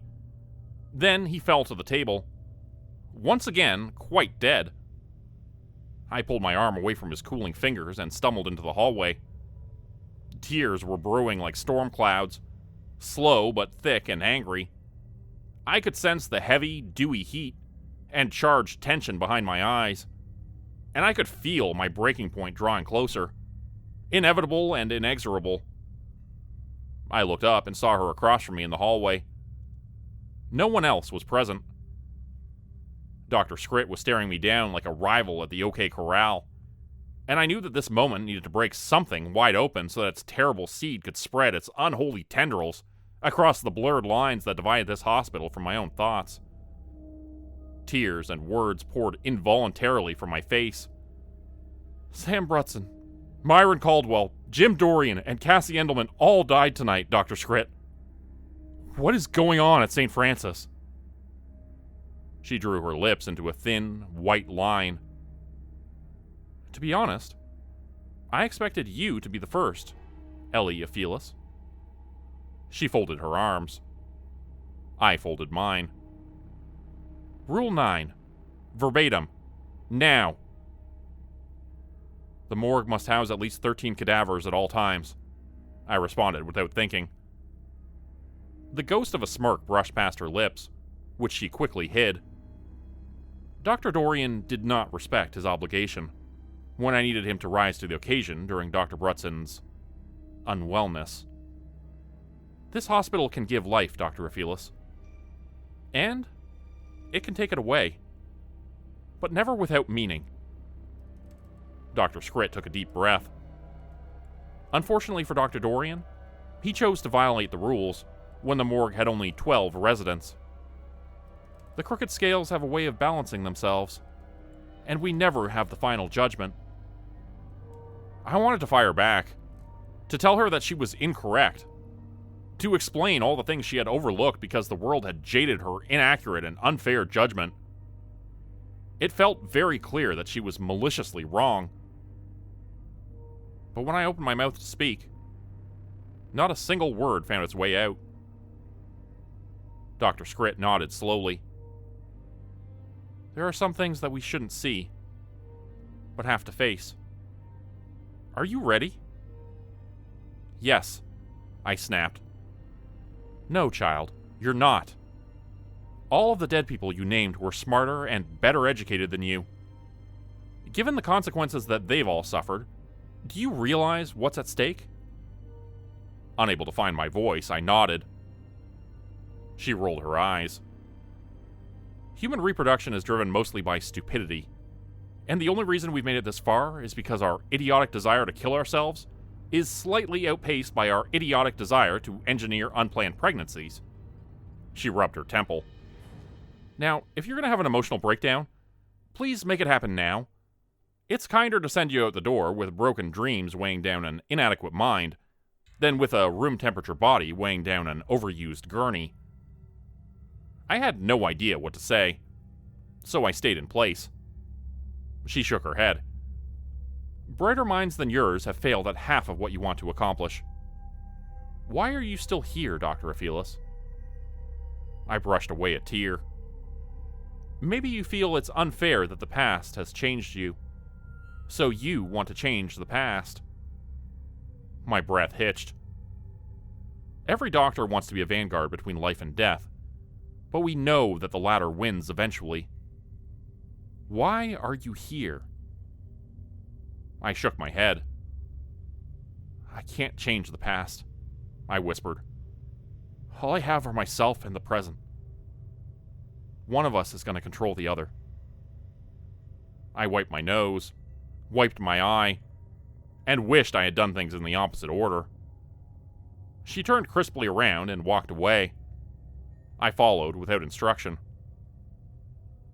We stopped in an ordinary part of an ordinary hallway that I had passed dozens of times before. The funny thing, though, is that nothing is ordinary. I stood flabbergasted as I stared at a door that had not existed before that moment. Dr. Scrit would not look at the edifice. She instead stood next to it, staring at me in harsh judgment. It's too late to ask if you understand what I'm about to tell you. So I'll say my part and then leave you with your choices. No ordinary person can be a doctor, and no ordinary doctor can survive at St. Francis. The wisest choice would be to walk away right now and pursue a long life of predictability and oblivious joy, only to return decades later with the false hope that death is an option. I've done everything in my power to warn you about moving forward from this point, because you won't like what you see at the end of the path. She narrowed her eyes at me. If you choose not to give up, that's on you. Then she turned and walked briskly away from me. I tried, and failed to steady my shaking breath. I knew that I would go through the door in the same way that I knew I would get out of bed every morning. There was only one way forward. Slowly, I looked up at the door that had not been real outside this point in time. Etched in its ancient wood was a number. 1913. I had memorized the rules at this point, but it no longer mattered. Barely containing my nausea, I reached out a feeble hand and turned the knob. It opened easily, almost lovingly. I swallowed and nodded. The faint smell of smoke invaded my nostrils as I stepped forward. I told myself that I could handle whatever was in there. I was wrong.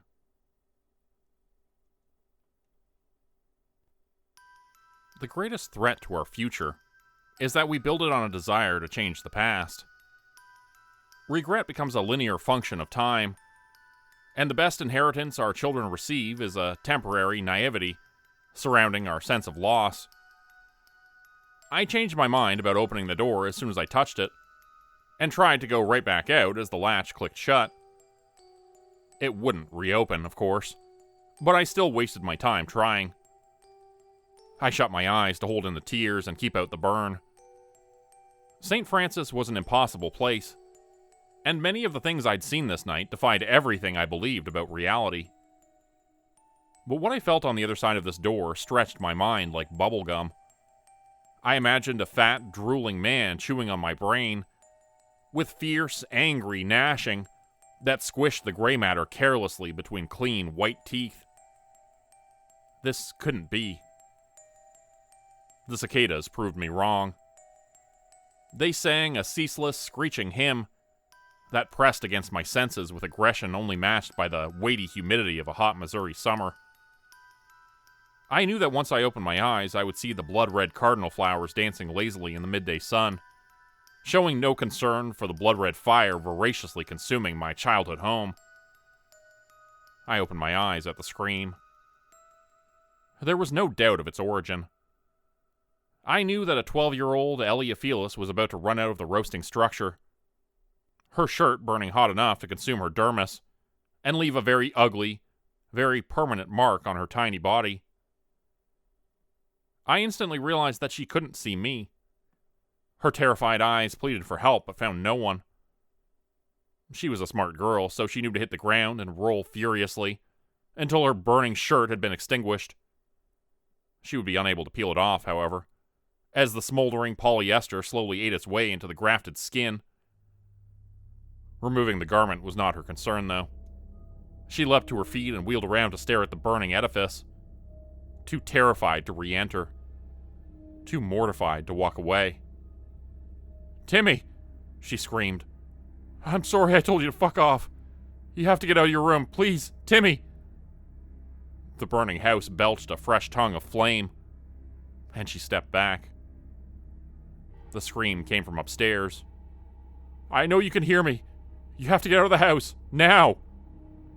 "Ellie!" His voice was meek, but it oozed more terror than should have been possible. "I don't know how to get out. You have to help me." The young girl froze. "Please come help me, Ellie. I'm sorry I stole your computer. I'm sorry. Please get me out of here.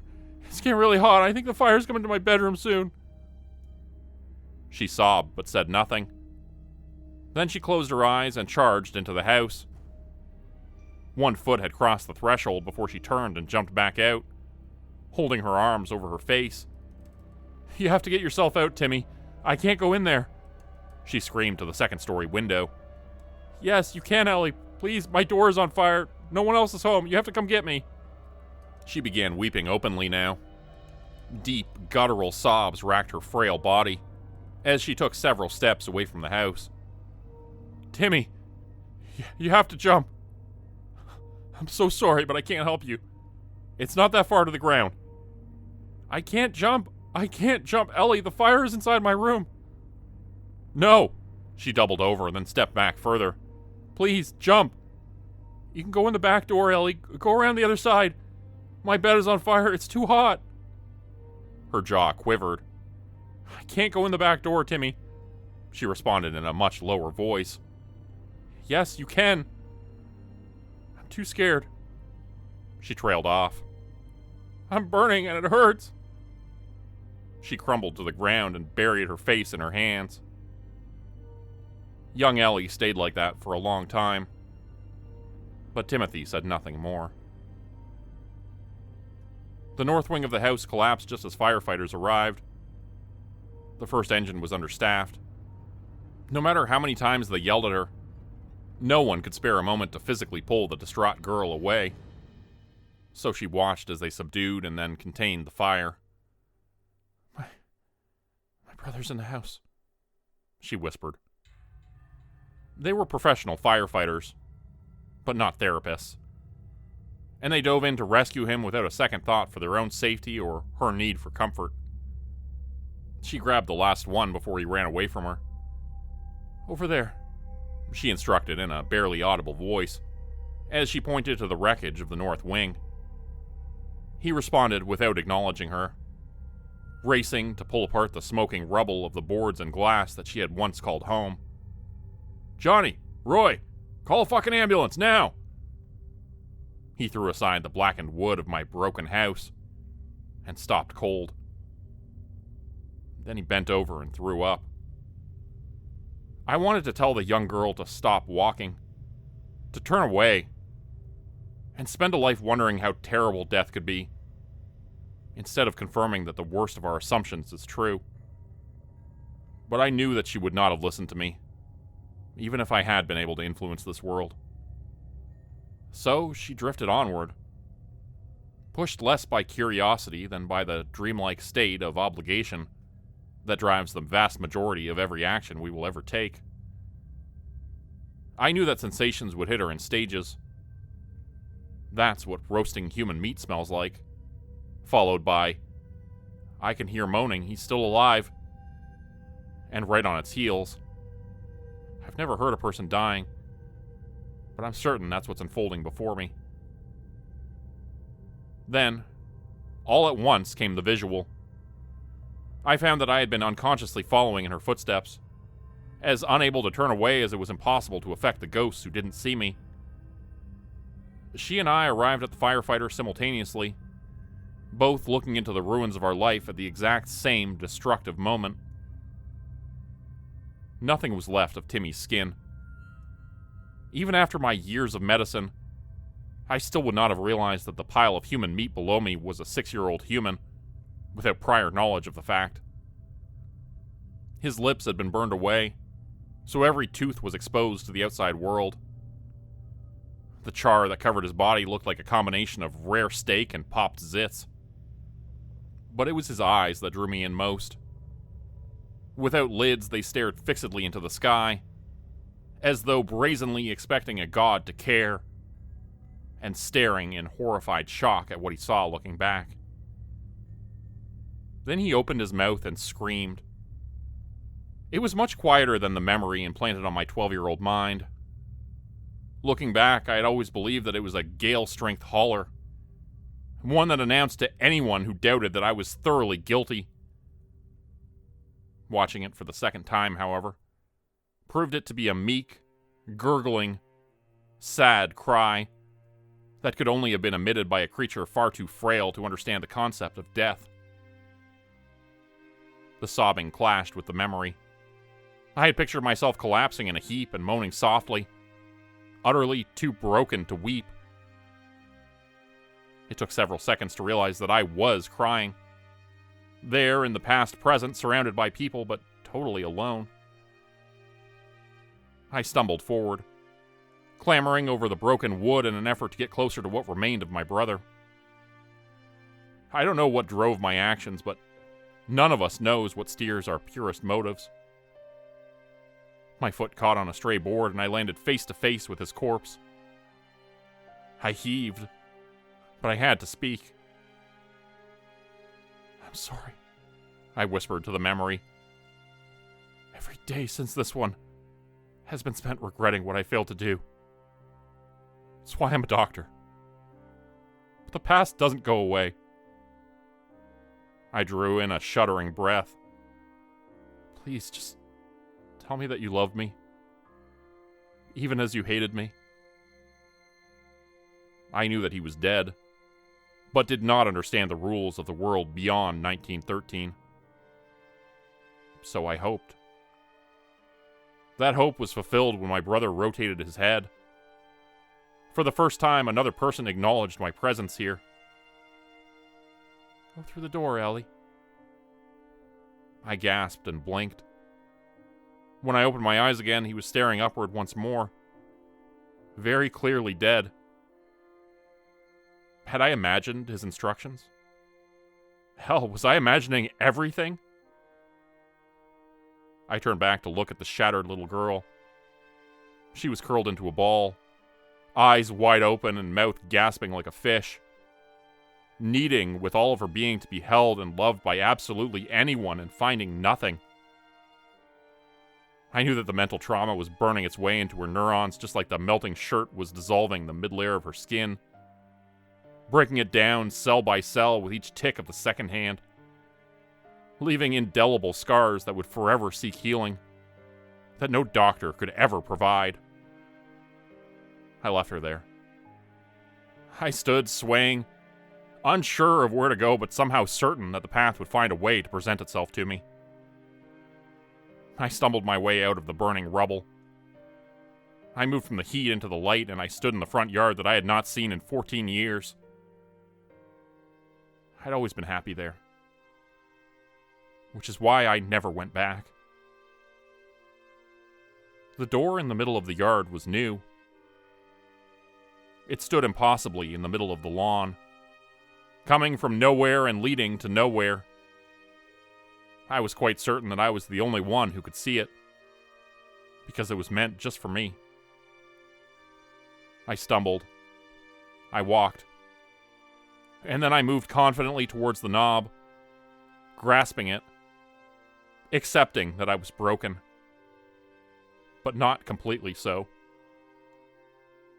I nodded to myself. Then I turned the handle, opened it wide, and stepped forward. I was met by the acrid smell of smoke. The whine of cicadas hit me next, followed by the thudding of the door as it closed behind me. I shut my eyes tight, as the blood-red fire voraciously consuming my childhood home glowed through my lids, unwilling to accept the next step in a path that only pretended to care about my opinion. I opened my eyes at the scream. I walked through the door I always sought, I always found. It closed gently behind me. I watched again, helplessly, as the 12-year-old version of myself endured the type of pain that adults fool themselves into thinking they can deny their children. I watched my little brother burn. I saw more of his body this time. The initial shock gave way to an unrelentingly critical doctor's eye. His charred vertebrae and demolished spinal cord spilled disgustingly onto the ground, like discarded butcher's offal. I realized, vaguely, that Timmy must have landed on his neck, bursting his destroyed innards as his barbecued skin shredded from the impact of the collapsing house. It broke more of me than I had thought possible. Deep fissures cleaved my mind, in ways that I once would have believed impossible to endure. But I left the broken pieces of me on the road, and found that I could travel lighter once there was less of me to carry.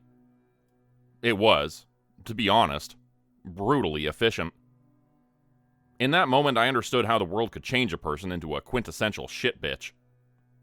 And, in becoming stronger, I was able to make it through the journey yet again, this time confidently grasping the door on the other side now. Now more whole because there was less of my spirit.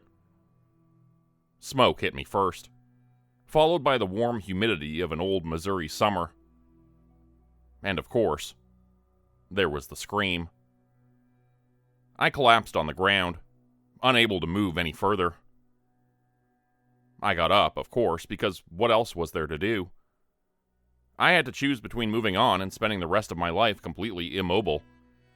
I was not going to allow the location of fate's arbitrary decision to determine the rest of my years. So I stood and moved. I endured everything again. And I discovered just how much of myself could be broken while still moving forward. I arrived at the end. I opened the door. And I walked into the scream. I once heard that the trees in West Texas are shaped by winds that rip across the open plains. The constant pressure warps them.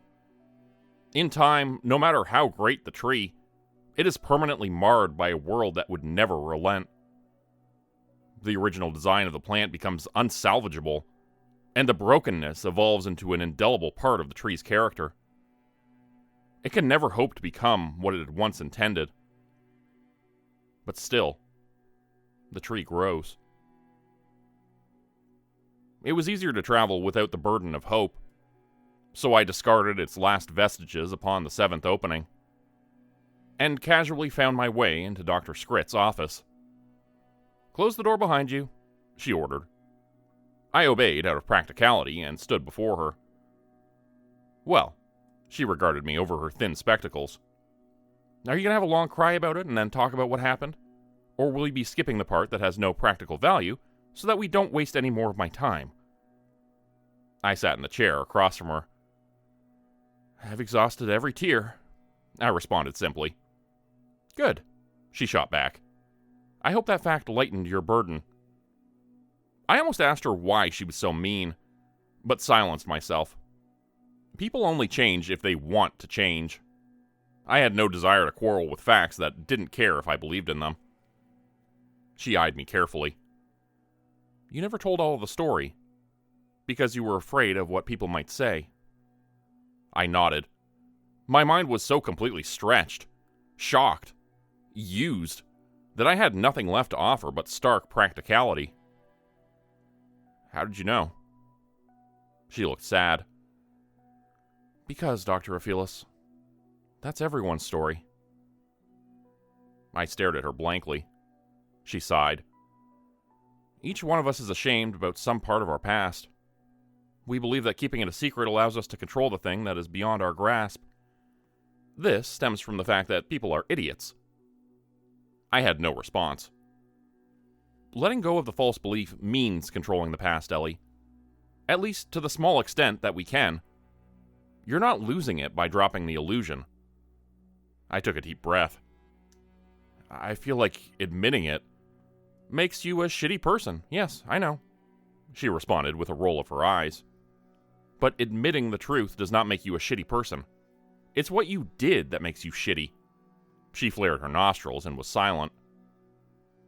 With neither preamble nor permission, I began my explanation. "Timmy and I had been fighting," I heaved. "I just received a new laptop. Since I was 12 and he was 6, I got many of the things that Timmy wanted but couldn't have. I gloated when he cried because it made me feel like I had more. My dad was a janitor and we couldn't afford most of what I thought I needed. So when I finally got the laptop I knew I deserved, I taunted my brother worse than I ever had before." I drew a shocked, shuddering breath.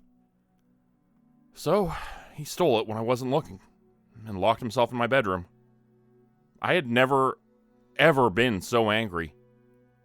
I actually told him to fuck off, which was the first time I'd ever said those words. His favorite stuffed animal, this ridiculous, oversized bear, was left unguarded in his bed. So I stole it. Yelled across the house that I was going to destroy it and ran downstairs. I buried my face in my hands. I threw it on the stove and turned on the pilot light. And I was so happy when it finally caught fire. Timmy ran to the kitchen just as the flames engulfed his bear. I saw just how deeply I'd hurt him, deeper than he'd ever felt, and I was overjoyed. The pain I had caused my brother seemed so good in that moment, and I don't know why. I was sure he deserved it. I paused. Then I continued because there was nothing else to do. He told me he was going to throw my laptop out the window. That he would lock himself in my room and smash it to pieces on the ground. And he turned and ran. I cleared my throat. So I grabbed the stuffed bear's leg, which was dangling off the edge of the stove and not yet burning. I hurled it at him. I pursed my lips and nodded solemnly to myself. Why does any 12-year-old make a decision, other than because it seemed like a good idea at the time? I didn't plan on having the bear hit the wall and land in the trash can, and I had no idea how quickly a garbage fire could spread through a kitchen. I bit my lip until I tasted blood. But I was old enough to weigh my options. I knew that I had enough time to get up the stairs, but probably not back down again, because the fire had consumed half the kitchen in under 20 seconds. I drew several shallow breaths. I also knew that I could exit through the kitchen's back door to immediate safety. More shallow breaths. I had to make a practical decision in a split second, and I was still angry in that split second. Angry at my brother, but also at myself, though I was too young to understand it at the time. I swallowed. It would be so much easier to say that it was either all cold practicality or else all hot vengeance. I reasoned like a child, but was mature enough to understand what my decisions meant.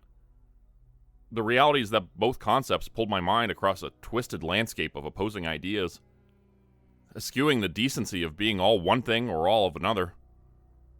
I dropped my hands to my side and stared unwaveringly at Dr. Scrit. I decided to turn my back and run outside. I remember every part of that choice. It shattered my heart and my mind badly enough that I know I'll never be whole again. I took one more long breath. But each day I hurt a little more, because I can't stop thinking of what I would do if I could go back. And I know that I would still probably make the same choice. For the first time I could remember, she broke eye contact first. Ellie, she sighed. Why do you think that St. Francis Hospital would have such an arbitrary set of rules for its interns? I responded without emotion. The rules come from somewhere beyond us. I understand that now. We're just here to follow them. She looked sad. Then, slowly, Dr. Scrit shook her head. No, Dr. Aphelis. That isn't true. She rubbed her eyes. What was the first rule? Never, under any circumstances, share your copy of the rules with anyone else, I replied robotically. She raised an eyebrow. And how does that make any sense? I stumbled as I tried to remember her words. It was important to see.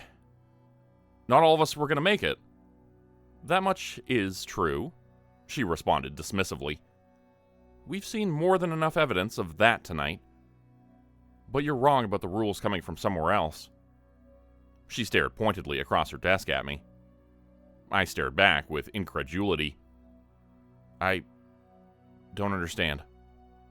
Then you're starting to get it, she shot back. You weren't top of your class, Dr. Aphelis. Not even close. But you're at least smart enough to be a doctor. Can you attempt to figure this out? I quickly calculated the odds of making an ass of myself in ratio to the probability of answering correctly, and remained silent. She shook her head in disappointment. Did you really never make the connections, Dr. Aphelis?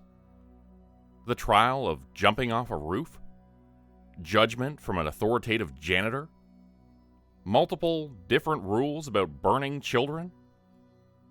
My jaw fell. The first rule prohibits the sharing of rules because no one has the same set. Each doctor is faced with his or her own list of restrictions, and most aren't up to the challenge. I struggled to find the words.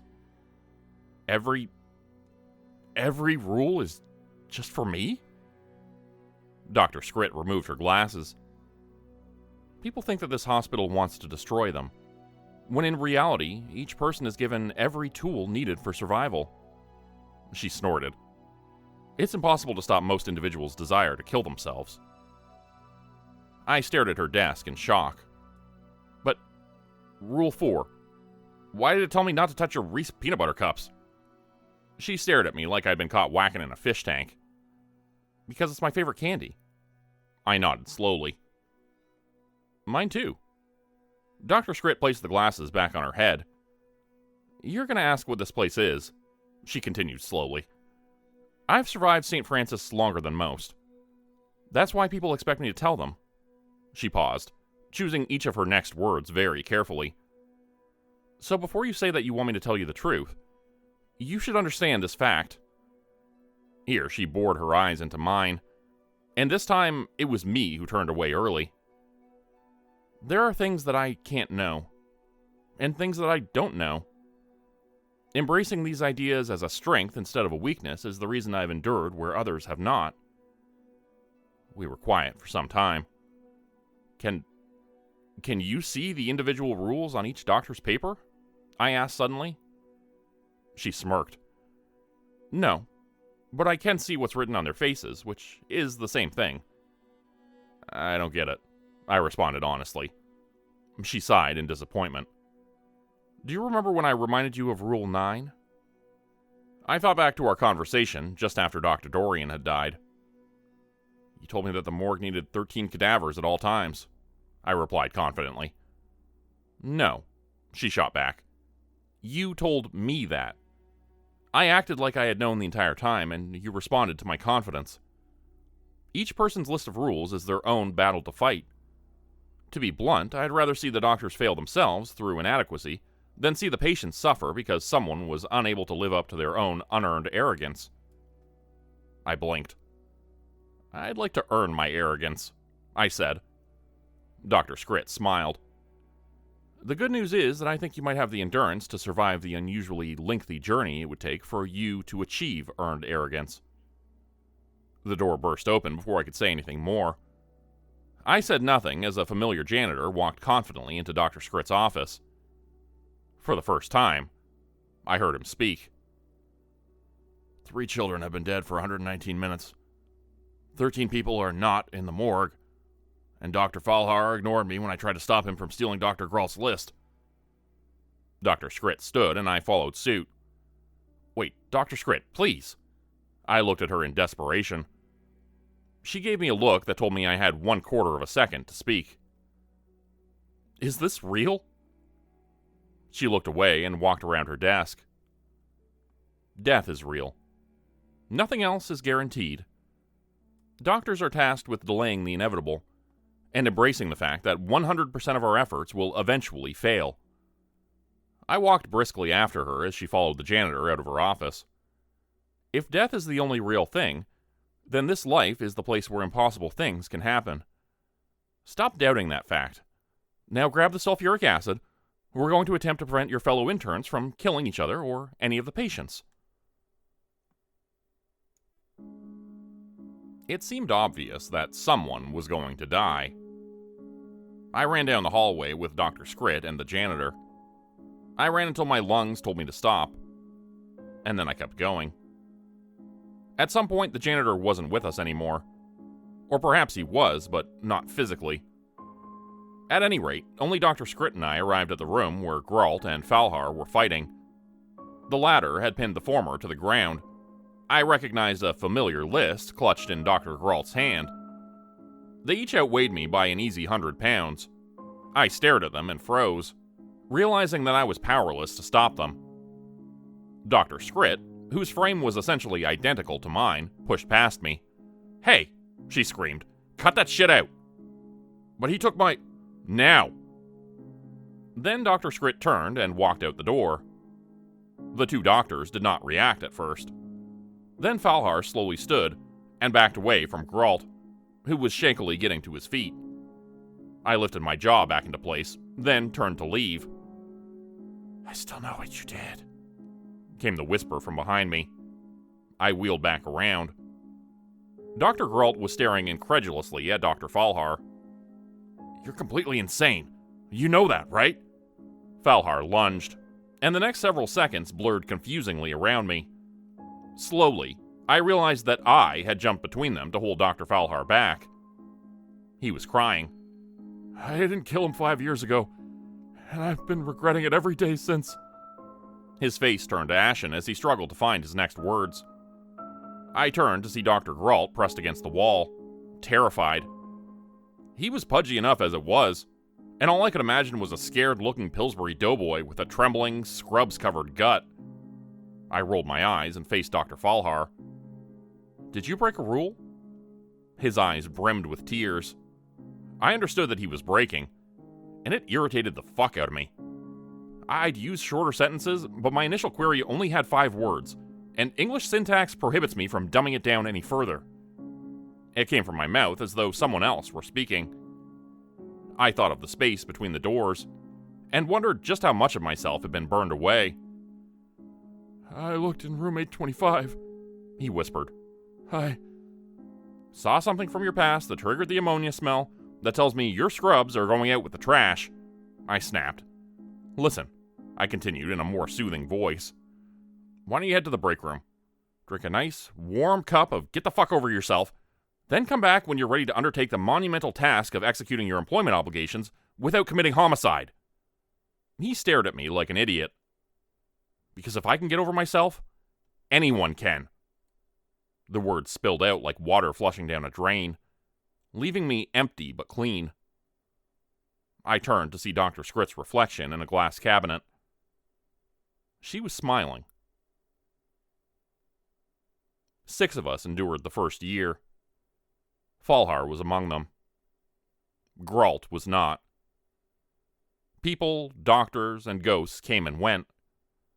Most carried a faulty sense of permanence about their own presence, shocked when the next turn of life's wheel replaced their carefully constructed niche with someone equally dispensable. I endured. There wasn't a specific moment when I realized I wanted to be the chief of medicine, nor even one when I realized that I wanted it. The drive built slowly within me, and I was halfway down the road before I realized where I was going. Years passed. St. Francis Hospital did not cease to become strange, but I made a conscious decision to stop trying to understand it. I gradually came to appreciate just how odd human beings are. Accepting the quirks of the hospital was much easier in that context. I still cremated children, immediately after offering efficient condolences to their parents. I never went onto the roof, and I quietly ignored room 1913 when it mysteriously appeared. I also never touched anyone else's candy, because I'm not a monster. I was sitting across from Dr. Scritt when she opened a thank you note from a patient she diagnosed and eventually saved. Despite being several hundred words long, she tossed it in the trash after a 2-second glance. "Did you know that Vivian means life?" I asked. She snorted. "I am what I do. People hate that reality, which is the only reason they assign names in the first place." The next big change was coming soon. It infused my thoughts like damp air whispering of a coming storm. I thought I was ready for it, which proved that some lessons are never learned. I had been walking through the same hallway that drew me in years earlier. On that day, only a familiar janitor haunted its walls. I'd seen him periodically throughout the years, rarely talking and never aging. This time, however, he looked right at me and spoke. "It's time to make a choice, Ellie," he explained softly. My blood froze as my urethra melted. He turned aside and looked toward a space in the wall that had only occasionally held a physical door. It stood there now, slightly ajar. The numbers were etched deeply into the wood, warped and worn like they had been there for years. "Why does it say 3191? I asked. He smiled sadly. "It's your opportunity to go backward." I swallowed. I'd gotten used to tricking myself into confidence by intimidating others, but felt weak in this moment. "Where does it lead?" I asked shakily. "Rural Missouri," he continued in a paternal voice. "Far from any town. About 30 minutes away from Drisking." He raised his eyebrows. "But that's not the real question now, is it?" I closed my eyes. When does it lead? He waited until I looked at him again before he continued. August 25th, 2005. I wiped away a tear. Can it go any earlier? No, he responded quickly. I'd have very little time to prepare. The world turns on what people do with very little. I dried my face, but was quickly losing control of myself. Okay, I responded, voice shaking. I need to go back. I took a deep breath. I can be ready in a few days. Where will I find the door? The janitor stood very still. Right here. Right now. My stomach dropped. No. I'm not ready this second. I need to prepare if my life is going to change. The tears and snot were flowing unabated, and I was losing the will to stop them. He folded his hands quietly. If you don't go now, the door disappears. You'll never see it again. I fell to my knees. What choice did I have? Okay, I whispered. Okay, I'll go. I looked up. When I come back, will the world be different? He was silent for a beat. Then, you can only come back the hard way, Ellie. My stomach plummeted. That was 26 years ago. I can't lose that much of my life. He sighed. Yes, you can. People lose that much every day. I sobbed once. Well, I don't understand. Is my body going to reverse in age, or will I just look like this and die 26 years earlier? You don't get any extra time, Ellie. He continued in his patient voice. Any year that you live twice takes away from what would have been. I barely suppressed the urge to vomit. But, I gasped. But will it be like last time I went back? Or will I be able to change things now? He smiled. More joyfully this time, but still tinged with a sadness that I suspected was a permanent condition of his existence. The past will be yours to change as you decide. The world will be different as a result of your choices. Adrenaline shot through me. Ellie, he continued, you always knew that last part was true, right? The floodgates opened, and I ugly cried. I pitched forward, pressing my hands against the floor. I need time to process this. You don't have time, and you don't need it. Right now, you have to step through that door, or walk away forever. He reached out, grabbed the knob, and began to pull it shut. We like to pretend that grave decisions take time, because it allows us to believe that deep thought changes our basest instincts. But we are our truest selves in short moments of high consequence. So I leapt to my feet. I squeezed through the door just as he closed it behind me. One last time.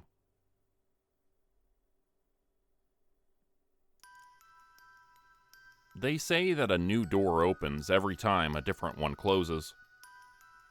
But that's a bunch of horse shit, for people too afraid to admit that the past is gone. The door closed behind me with a dead sound. I was in a hallway at St. Francis Hospital. I turned around to see the door to that same janitor's closet where I had first read a list of rules all those years ago. Cautiously, I opened it and peeked inside. The noxious smell of ammonia greeted me as I reached for the bare bulb and pulled the chain. Sallow light illuminated a neglected storage space, and nothing more. You won't get into Narnia again by that route, a voice shot from behind me. I wheeled around to find the familiar janitor standing patiently next to me, with his hands in his pockets. I'd gotten very good at reading faces over the years of dealing with dying and otherwise incompetent people, but I could not for the life of me gauge what was happening behind his eyes. He was the same age that he had always been, so there was no way to tell what year was happening around me. Then I heard a buzz from a Nokia push-button cell phone on a nearby counter. I looked up at the boxy television hanging from the ceiling. It featured a grainy presentation of American Idol with Simon Cowell, who was, apparently, still alive. I reached for my pocket to grab my iPhone IX, only to remember that I had left it in a different coat. My head spun. "They're waiting for you," the janitor responded simply, his hand outstretched. Dazedly, I took 3 steps in the direction he'd indicated. Then I turned back, and he was gone. So I put one foot in front of the other, determined to keep going until I figured out where the hell I was supposed to go. "You're early," a voice called out. "There's an auspicious beginning." I scanned the hall until I realized that I was approaching Dr. Scritt's office. The voice was coming from inside. I went through the door. The room was decorated hideously, and I suddenly felt a wave of appreciation for the style that Dr. Scritt would eventually bring. A storm raging outside nicely complemented the mood evoked by the taupe and gray curtains. A short, balding man waddled over to me, hand outstretched. His clothing style echoed the "can't groom myself" motif that his general appearance exuded, and I hoped for his sake that he compensated in intellect what he lacked in physical appeal. "Jerry Ringwater, CFO. So pleased to meet you. The higher-up's been foretelling your arrival for a while now." He grasped my hand with a small, clammy palm, and shook vigorously. "Between you and me," he muttered in a lower voice, "I think it's about damn time St. Francis had a woman chief of medicine." He winked. I looked up to see a half-dozen hospital administrators. Their number included John Stevens, looking years younger and much healthier than when I'd last seen him in a casket. At this point in the timeline, he hadn't quite inherited Mr. Ringwater's job. I clenched my sphincter to avoid painting the floor with shock. "By the way," Jerry continued, raising his voice for the group of people behind him, "the higher-ups explained that you've just legally changed your name. I have to apologize, but they did not inform us of your new moniker. What should we call you, Dr.?" I looked up at the glass cabinet behind the desk, and my reflection looked blurrily back. I needed glasses. Thin spectacles, to be precise. In another 14 years, I'd be her spitting image. "Oh, shit. Fuck my life," I whispered. Pardon me?" Jerry responded, flabbergasted. I turned sharply on him and narrowed my eyes. I said, "Vivian Scritt. My name means life." He paled slightly and swallowed. "Of course, Dr. Scritt. My apologies." He took 2 small steps back from me. "Would you like to meet Dr. Matthews, our chief of surgery?" My mind was slowly wrapping itself around the new reality that was impossible yet omnipresent. Not one hidden wisp of the real world remained. I felt vertigo as I understood just how frail the gossamer strands of our existence truly are, and wondered whether dying is another way of admitting we were never real. A sudden shock of urgency rocked through my aching head, and I had to reclench my sphincter. "Date," I yelled, grabbing Jerry's flabby biceps hard enough to make him wince. "What's the date today?" He stared at my hand, slack-jawed, and was unable to answer before John Stevens interrupted us. "Dr. Scritt. Meet our chief of surgery, Dr. I need you to come with me right now," shot a tall man in scrubs as he was rushing toward us, panic carved into his eyeballs. "Are you officially the chief of medicine?" I was about to look around the group for confirmation, but an invisible force turned my head away from them and made me step confidently forward. Jerry spoke up from behind me. "She's already on the clock, as are the rest of you. Thank you for showing yourselves out, ladies and gentlemen. Now, Dr. Matthews, I'm Dr. Vivian Scritt.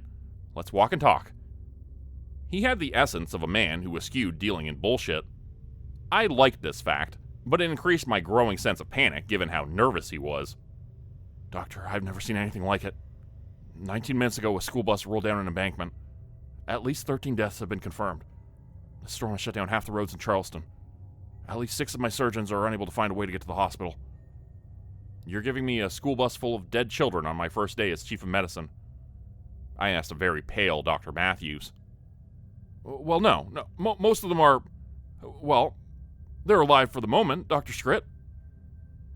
I closed my eyes and allowed the lightning bolt of a pre-migraine to tear through my head unabated, lapping at the frayed gray matter of my skull like a cat teasing every drop of milk from the depths of his bowl with a sandpapery tongue. For 3 seconds. Then I breathed out calmly, accepting and embracing the lingering pain as a part of my psyche that would propel me forward. How far out are the first ambulances? Dr. Matthews swallowed. They should be at St. Francis within 4 minutes. The same flood that washed out the bus has shut down Interstate 77 bridge over Elk River, so... Are you telling me that Charleston Area Medical can't take any of the kids? Well, that's kind of exactly what I'm saying. My headache enriched. How many surgeries are we going to need to perform? I asked politely. He winced. We're anticipating 12. 12? That storm is terrible. Why the hell was a school bus out in the... Never mind. Let's get the circus tent pitched. We're very understaffed for this shit, and don't have nearly enough pediatric surgeons on a good day. I sighed deeply and ran the numbers in my head. Looks like a couple of interns are about to experience their first solo procedures. He nodded, turned, and raced down the hallway. I knew, of course, where this road was headed. And I was determined that this time would be different.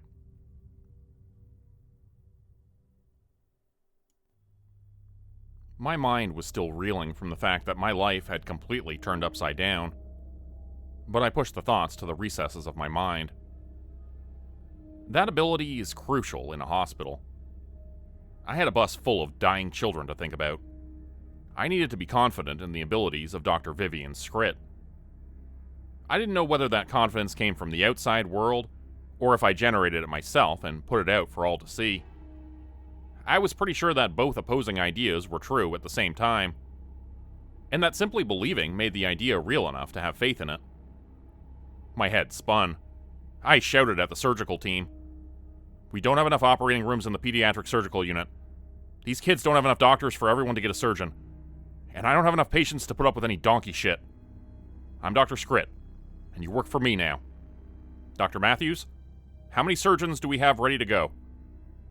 His head jerked to attention like it was caught on a fishing line, and I felt a surge of strength at the fear I could feel radiating from him.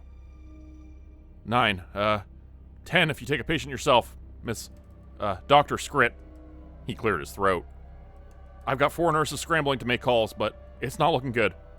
Most of the streets are completely flooded, and everyone who's attempted to drive here got stranded. We tried contacting everyone we can, but the storm knocked the landline phones out, and it's crippling our cell reception. We're admittedly caught off guard. It's really a freak storm for August. Well, I stopped short. What's the date? I whispered to him. It's the Thursday. August 25th. Vertigo hit me so hard that it felt like my asshole was turning inside out. Excuse me. I dashed out of the room and headed down the hallway. Before I could make it back into my own office, I dove into a familiar janitor's closet. I wanted to cry, but I was shaking too much. I looked down at my watch. My childhood home was going to burn down in an hour. My brother was still alive.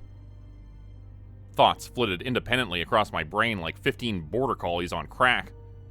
They need me now. Timmy needs me now. The landlines are out. I'm needed in surgery. Someone is going to die. It is going to be my fault. You have 5 seconds to keep shaking and feeling sorry for yourself before you go out the door and decide whose life changes forever. I didn't think I could do it. Then, I opened the door and walked outside. Dr. Matthews, it seems we're at least 2 surgeons short. How can you help me out? He looked at me steadily, but still with that hint of fear. I fed on it. Well, it's not ideal, but I think we'll have to put some interns on solo procedures. He winced. My stomach turned to clay. Who do you have in mind? Doctors, Yangston and Branying have been doing very well.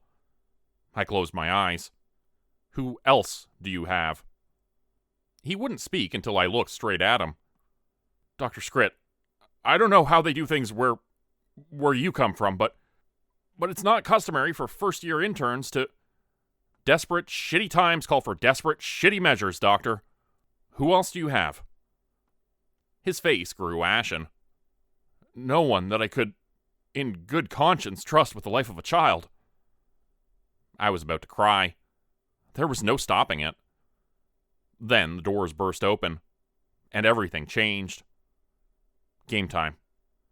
Orders fired from my mouth before thought could form. Everyone followed what I told them to do.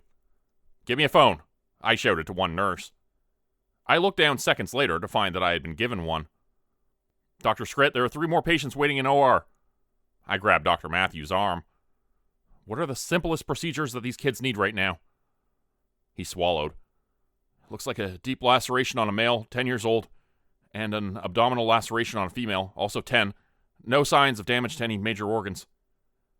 I'm going to take one of those patients, pair Tweedledee and Tweedledum with the other, and keep them close enough to... Dr. Scrit, 3 other children are in cardiac arrest. Are you really going to... I need to make a phone call. You're needed in surgery. I'm the fucking chief of medicine. Because you're the one who's supposed to make the hardest decisions. I froze. The tears were waiting, but there simply wasn't time to cry. It's amazing what happens to impossible when there just isn't any space for it.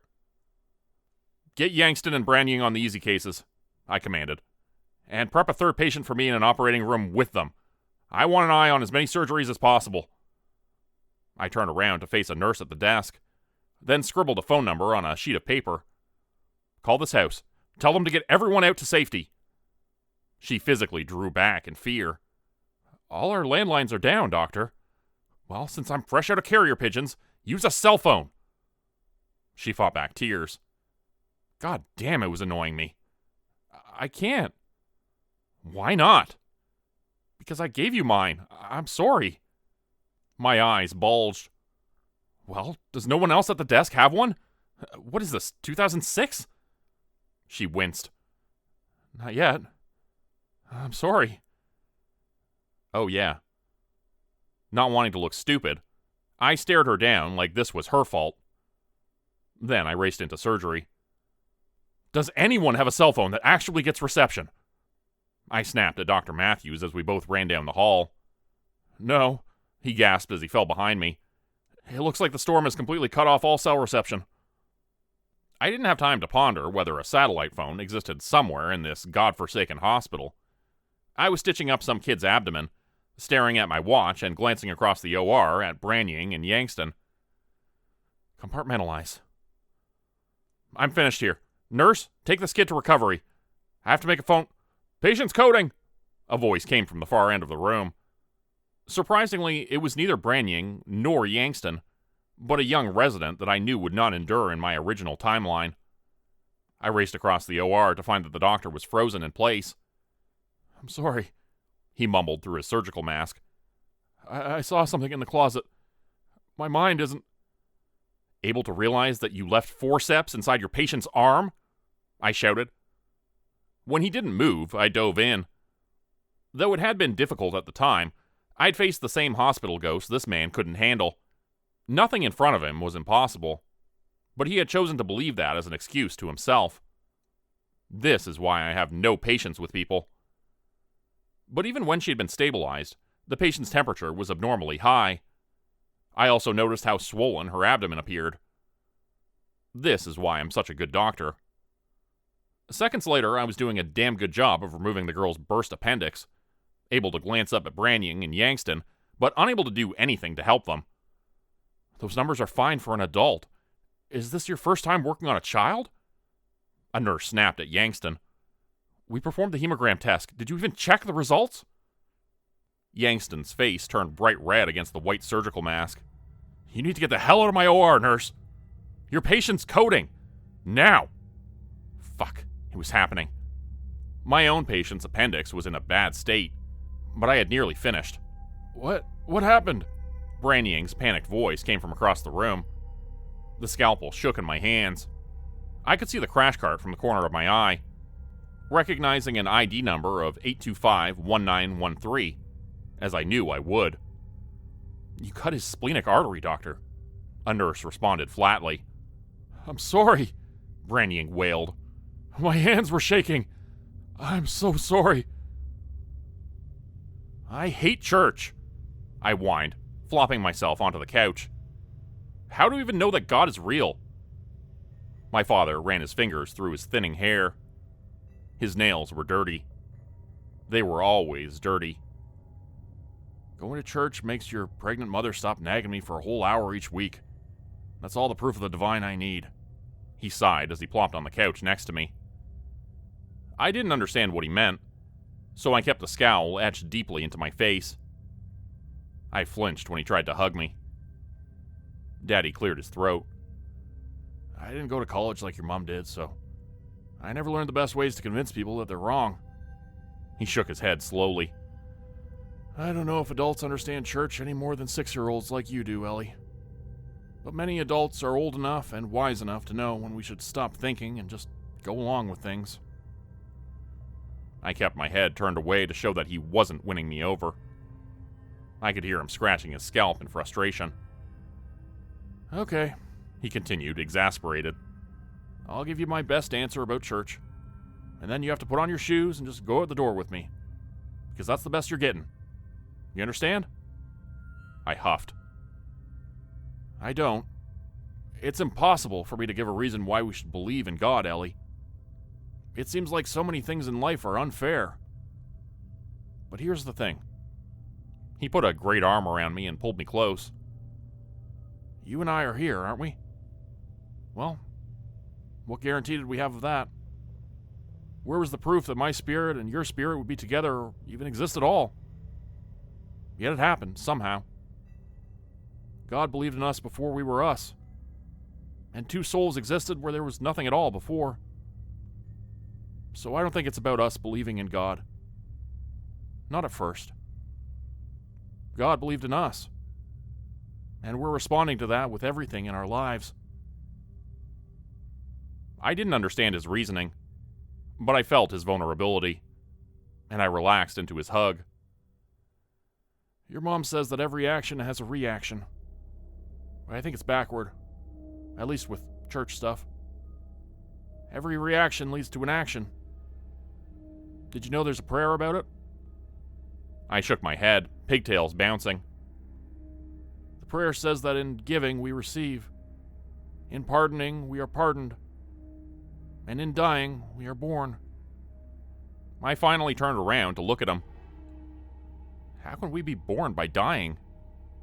Isn't dying the end of all things? His face moved around in funny ways that I did not understand.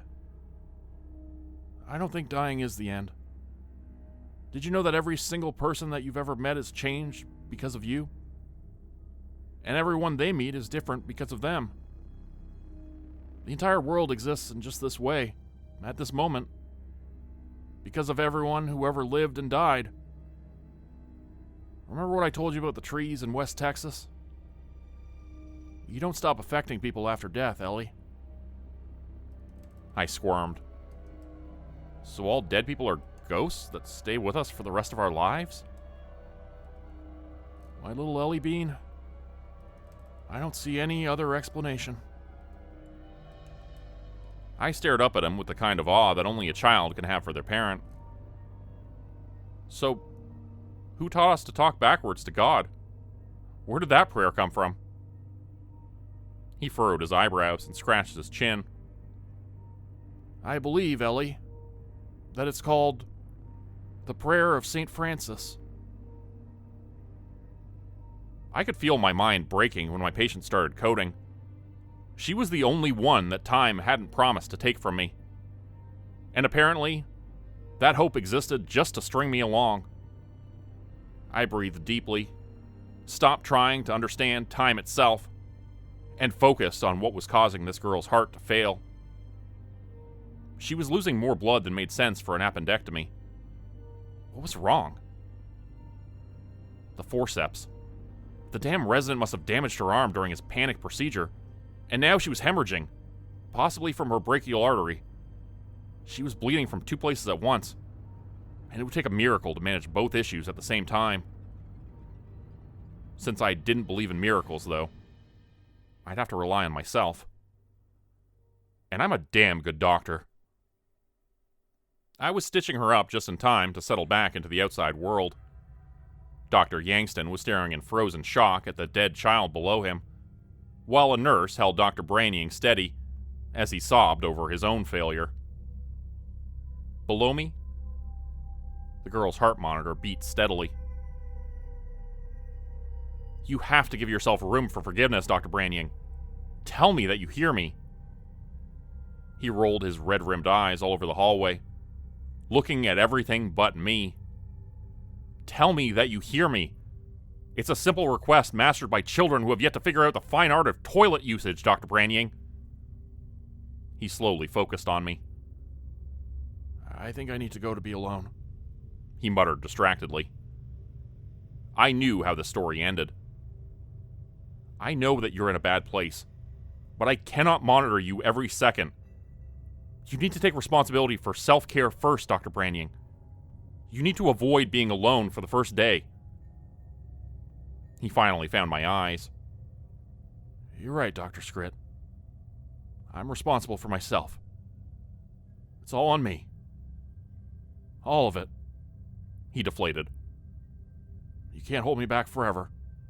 Please, let me go. I wanted to shake him, scream at him, tell him that I knew what he was about to do.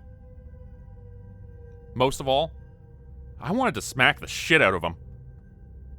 But he was right. I couldn't hold him back forever. I checked his pockets for illicit pills, but found none. What more could I do? I had a phone call to make. Dr. Branning, I want you to remember something, I commanded with a note of finality. He looked at me forlornly. If you insist on being so damn melancholy over the things you can't change, then step up and take responsibility for the things that you can. Then I turned and ran. I pulled out the cell phone and attempted to dial while moving at top speed. The call went through, and no one picked up. You've reached the Aphelis home, but we're gone. I screeched to a halt in front of a familiar-looking janitor emerging from a well-used closet. He held up a gentle hand with dirty fingernails, indicating that I needed to stop. I obeyed. He smiled sadly.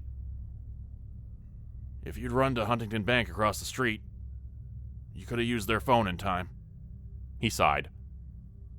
But I'm sorry. It's too late. Your house is burned to the ground. I turned and walked dazedly away. The last 26 years of my life had been taken from me, just to have this moment, and I'd wasted it.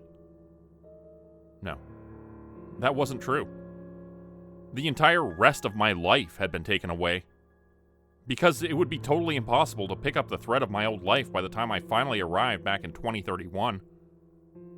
Everything in my life had been burned away in that damn fire, just like it had for Timmy. It was too much. I was breaking. I turned around, dove into that janitor's closet, and completely fucking lost it.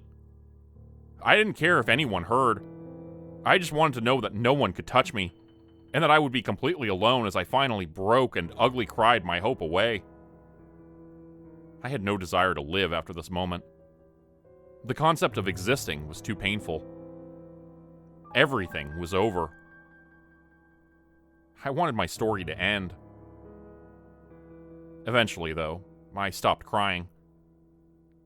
I was actually surprised to realize that the story kept going. I was so focused on where and when I was that my imagination simply couldn't conceive of an after, so I had assumed that there was none. Time, it seems, did not care for what I thought. So, with nothing else in my script, I stood up, walked out the door, and continued to be the chief of medicine. "Your doctors suck ass," the little girl explained as I checked her bandages.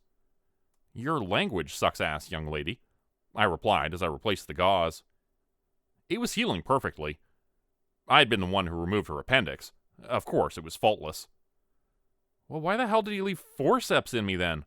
I'm only 12 years old, and even I know there was no reason to use that kind of equipment when my arm was just cut. I raised an eyebrow. Something about her frizzy hair, dark brown eyes, and edginess seemed so familiar. "So, you think you could do a better job in my operating room, kid?" She shrugged. "The bar's pretty low." I snorted. "You survived a burst appendix. You're welcome." The girl nodded flippantly. "Yeah, but that's your job. A better job would have been to notice the problem before it got so bad in the first place." I dropped my hands to my hips, exasperated. "You think you got this figured out?" "Yeah," she responded casually. "Well, one day I will." "You want to be a doctor?" I shot back. "Maybe," she answered, staring at her arm instead of me. "But probably a nurse. Doctors are just nurses who get tired of having their hands dirty." I chuckled for the first time in recent memory, then looked down and read her chart once more. I stared back at her. "Lydia? That's my name. The same information that's been on your page this entire time," she responded. "See? That's what I mean. You have to pay attention to what's happening before time runs out." I resolved to be kind to myself when she appeared in 2019. Young Ellie had been through a lot. I saw her for the first time when she was eating lunch with the other new recruits. I had thought the moment would be a transcendental experience, but all I could focus on was how badly I missed being able to glide across the room without cracking my hips. She sat down next to Dr. Myron Caldwell, who quickly grabbed her sandwich, took a bite, and placed it out of reach. Ellie's face fell. Then she stood up, walked around the table, and picked up her own food. Dr. Caldwell called over Dr. Hassenfuss, who was easily the most attractive of the new class, and motioned for her to sit beside him. Ellie turned around to find that her seat had been taken. She wiped her eye, then sat down at a different table to finish her sandwich. Entirely alone. My stomach dropped. What a fucking wuss. I'd entirely forgotten about that moment, and felt as though I was watching a stranger. Was this really the class of 2019? I'd worked wonders with idiots before, but there was a limit. Even for doctors as good as me. How was I supposed to inspire this class? I can mold clay, but I can't mold shit. And what was I going to do with Ellie? "I don't have time to get to know you," I explained to the assembled group. "So make yourself stand out in some noteworthy way, and I won't have to stress about it." See? I could be warm and supportive. I looked around at my noble crew. Dr. Falhauer had an entire knuckle up his nostril. Dr. Brutson was chuckling to himself and ignoring me. And Dr. Caldwell reached out to pinch Dr. Hassenfuss's ass. She squeaked, turned red, and grinned at him. For fuck's sake. We'd just come out of pediatric surgery, and the slapdick squad was acting like the job stopped when they clocked out. I huffed. These folks, and the patients they were half a suture away from killing, were lucky to have my nurturing guidance. 19 of you start today. And we've got a pool going with bets on how long each of you will last. I snapped to grab their attention. Don't feel any pressure, folks. I've talked with each of you in private, and my expectations are very low. I stifled a grin as I looked over my shocked charges, snorted, then turned around to walk away. They hesitated. My stomach dropped as I realized that they had no sense of respect. God damn, things needed to improve quickly. You should know when to follow me and when to stay away, because I am not going to waste time explaining what you should figure out on your own, I called to them. They quickly caught up. As we rounded a corner, I could see Ellie get elbowed to the back of the line. She accepted the abuse willingly. It was very clear that she was not close to any path that led to being chief of medicine. She barely looked able to handle being a doctor. St. Francis was going to crush this weak little butterfly by week's end. My hand shook. Was this girl going to disrupt space-time because she couldn't deal with human interaction? My mind was racing. I never played favorites, but the years at St. Francis had taught me to accept whatever message the hospital was sending my way. It expected things from me, but gave me tools in return. I just hadn't thought about how badly I would need them on day one. Hell, the list of rules phenomenon was something I didn't even think about until a few people had dropped out. On some random day each year, the mysterious stack of papers would show up at my desk. I knew not to look at them. I would simply gather them up and hand them out, knowing that each list would manifest itself to the right person. I'd nearly forgotten that they had showed up so soon in 2019. But in that moment, as I was walking down the hallway, I felt my pocket suddenly grow heavy with a stack of paper. Wordlessly, I grabbed the sheets and sent them behind me. "Take one and pass it on, Dr. Endelman," I commanded offhandedly. I gave the group a moment to send them back, knowing that Ellie would be the lone person to be denied a paper, because she was last in line, and because she was a wuss.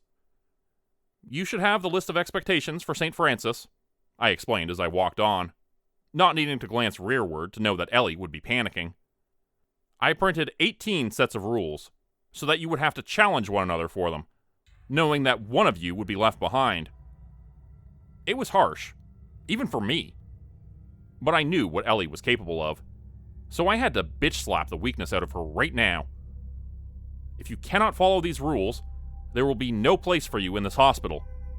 It most likely means that you are unsuited to be a doctor, and should consider a profession that demands a weaker mental aptitude.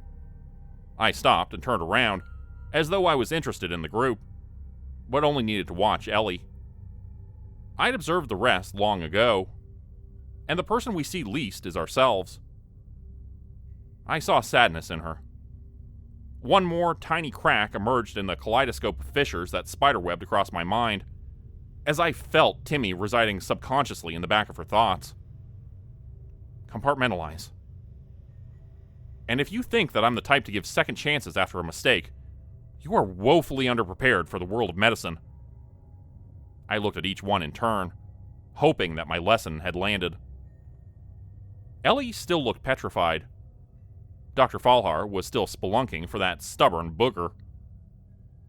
Why do so many slapdicks want to be professionals? Shoveling elephant poop at the zoo is a perfectly necessary profession, and life would be so much easier if people had the decency to be honest about the future they plan for themselves. I waited for them to show some sort of initiative. Caldwell, though a douche, had at least been top 10 in his class at Johns Hopkins. Were all of them going to stare at me in mindless nihilism? Behind me, several unattended heart rate monitors beeped for attention. "Well?" I shot out in exasperation. "Why are you standing here? People are dying. Get to work." I didn't feel bad when Dr. Caldwell screamed. The hospital had simply purged one person, in exchange for sparing those he would have killed in the years ahead, due to his inadequacy. I watched the scene unfold from across the hall. Dr. Matthews looked terrified as he raced into the room, but the familiar janitor nodded calmly as he swept past me, and closed the door behind him. Dr. Caldwell was going to die. Many years ago, my mind had learned to accept what it could not change. My heart was slower to adapt, but it became more calloused every day. I didn't follow the janitor, as he opened the door and whisked Dr. Caldwell away on a gurney. Instead, I focused my efforts on Ellie, as she walked out of the room a few moments later, thinking that she was being subtle. Of course, her bright red face was about as subtle as a sledgehammer to the testicles. She was way outside of her comfort zone. I smiled. Time travel is the most baffling thing, until it's replaced by an even stranger reality. you learn to accept it. As people learn to accept all everyday miracles. Until the fantastic so thoroughly pervades our lives that it finally becomes mundane. Humans did the exact same thing the day after the airplane, the rocket ship, and the smartphone were finally unleashed upon an unsuspecting species. They got up and went to work, just like every other day. And so did I. And so did the younger version of myself. At least she was trying to seem like she'd been working, before I found her hiding in the closet, reading a list of stolen rules and looking guilty. Dr. Aphelis, I interrupted, barely hiding my grin. I'm shocked. I stared down at the blood-stained list of rules in her hand. Her mouth flapped around, but in her fear, she was unable to master the voice-to-words concept. You took a list that wasn't yours, and were nowhere to be found after your coworker experienced such an unnatural incident. I huffed through my nose. It seems that you're willing to do the unthinkable, in the name of getting what you need. And Myron couldn't even follow the most important rule. She clenched her teeth. I had a 4-year streak of predicting which incoming doctors will break the soonest. This will ruin my chances in the office pool. She bought the story because it was very easy to lie to her, and I had to turn around before she saw me break into a full smile. Get to work, doctor. You got 3 hours left on your shift. And those symptoms aren't going to Google themselves. I learned early on that surgery hurts, but it heals. This poor girl was plagued by a paralyzing case of self-doubt, and there was no anesthesia that could be applied during its removal. But that girl needed all the confidence she could get if she wanted to survive the years ahead. And I cared too much to hold back the best treatment, even if the short-term cost felt scary. I considered our little conversation to be a win. Besides, she would get over it. I was certain. Years passed. Each day I heard a little more, because I can't stop thinking of what I would do if I could go back. And I know that I would probably still make the same choice. That was the moment. I could feel one of the largest remaining pieces of my charred heart fissure and fall away. I turned aside, because I could not afford to let her see my brokenness. Not now. Not after everything. Ellie, I sighed. Why do you think that St. Francis Hospital would have such an arbitrary set of rules for its interns? The rules come from somewhere beyond us, she deadpanned. I understand that now. We're just here to follow them. This girl had come a long way. I was the one now half a breath from tears. I shook my head as a distraction. No, Dr. Aphelis. That isn't true. I wiped my eyes, desperate for self-control. What was the first rule? Her response was emotionless. Never, under any circumstances, share your copy of the rules with anyone else. Calm and focused once more, I stared right at her and raised an eyebrow. And how does that make any sense? A swell of smugness rose up as I watched her stumble. It was important to see. Not all of us were going to make it. That much is true, I answered dismissively. We've seen more than enough evidence of that tonight. But you're wrong about the rules coming from somewhere else. I bore my eyes into her. She was speechless. I don't understand. Then you're starting to get it, I shot back, regaining my arrogant groove. You weren't top of your class, Dr. Aphelis. Not even close. But you're at least smart enough to be a doctor. Can you attempt to figure this out? She said nothing. It was a calculated move, and I respected it. I shook my head to mask my pride in her. Then I made the leap. Did you really never make the connections, Dr. Aphelis? The trial of jumping off a roof? Judgment from an authoritative janitor? Multiple different rules about burning children. Her jaw fell. The first rule prohibits the sharing of rules, because no one has the same set. Each doctor is faced with his or her own list of restrictions, and most aren't up to the challenge. Her mouth opened and closed 3 times before she could conjure a response. Every rule is just for me? I took off my glasses and bored my eyes into her. People think that this hospital wants to destroy them, when in reality, each person is given every tool needed for survival. I snorted. It's impossible to stop most individuals' desire to kill themselves. She attempted and failed to connect the dots. But, Rule 4. Why did it tell me not to touch your Reese peanut butter cups? She almost figured it out. Almost. But still, I hid the truth. Because it's my favorite candy. She nodded slowly. Mine too. I waited half a second longer, wondering if she'd finally grasp the truth and possibly break the cycle. But it was not to be. I put my glasses back on and revealed all that I could. You're going to ask what this place is. I've survived St. Francis far longer than most. That's why people expect me to tell them. I waited, choosing each of my next words very carefully. So before you say that you want me to tell you the truth, you should understand this fact. I stared her down until she was finally turning away from me again.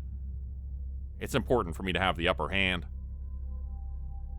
There are things that I can't know, and things that I don't know. Embracing these ideas as a strength instead of a weakness is the reason I've endured here where others have not. The silence meant that she only understood all of some of what I'd said, none of some of it, and only some of all of it. Such is the condition of being an enlightened physician. Can you see the individual rules on each doctor's paper? She asked, breaking the silence. I smiled. It was true that other doctors had their own mysterious list of rules, but she still didn't get it.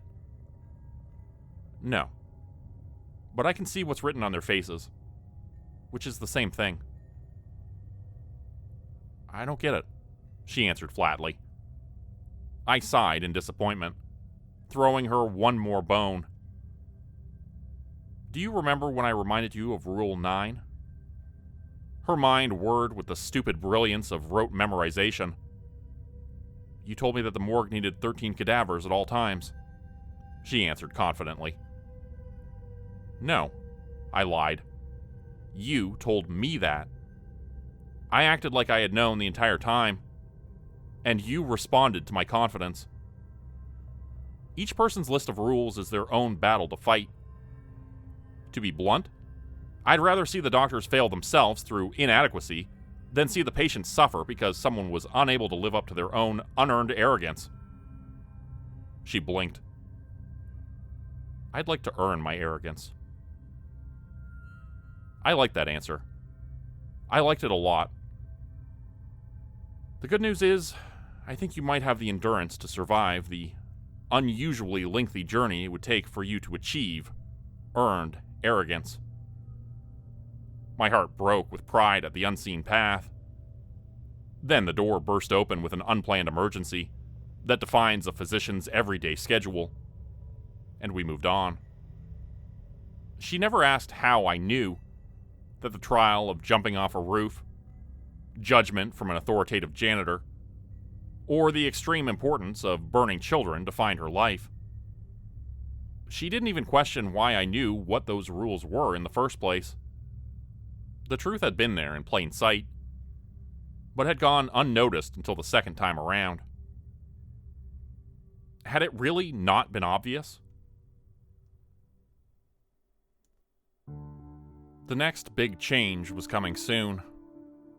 It infused my thoughts like damp air whispering of a coming storm. I thought I was ready for it. which proved that some lessons are never learned.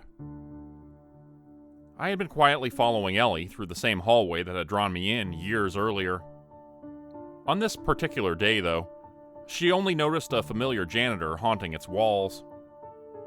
We'd both seen him periodically throughout the years, rarely talking and never aging. This time, however, he looked right at her and spoke. "It's time to make a choice, Ellie," he explained softly.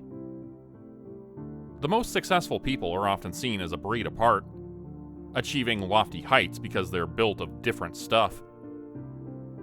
Dr. Ophelis disproved this by dampening her pants as possibly the greatest moment of her life began to unfold. She didn't think she was quite ready to be chief of medicine, which meant that it was time to start.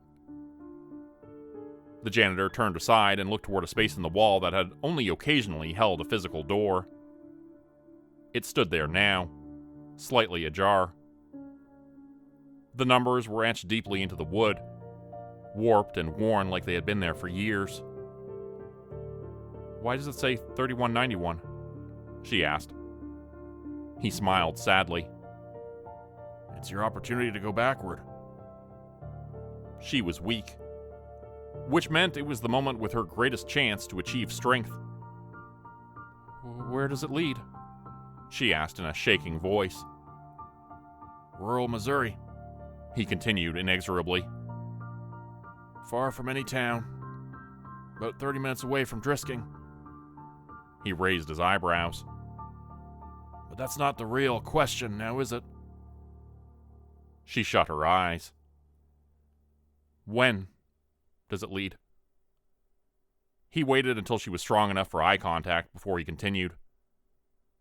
"August 25th, 2005. She started to cry. "Can it go any earlier?" "No," he responded sharply. "I'd have very little time to prepare." "The world turns on what people do with very little." She wiped her eyes, deciding if she was going to be strong or weak.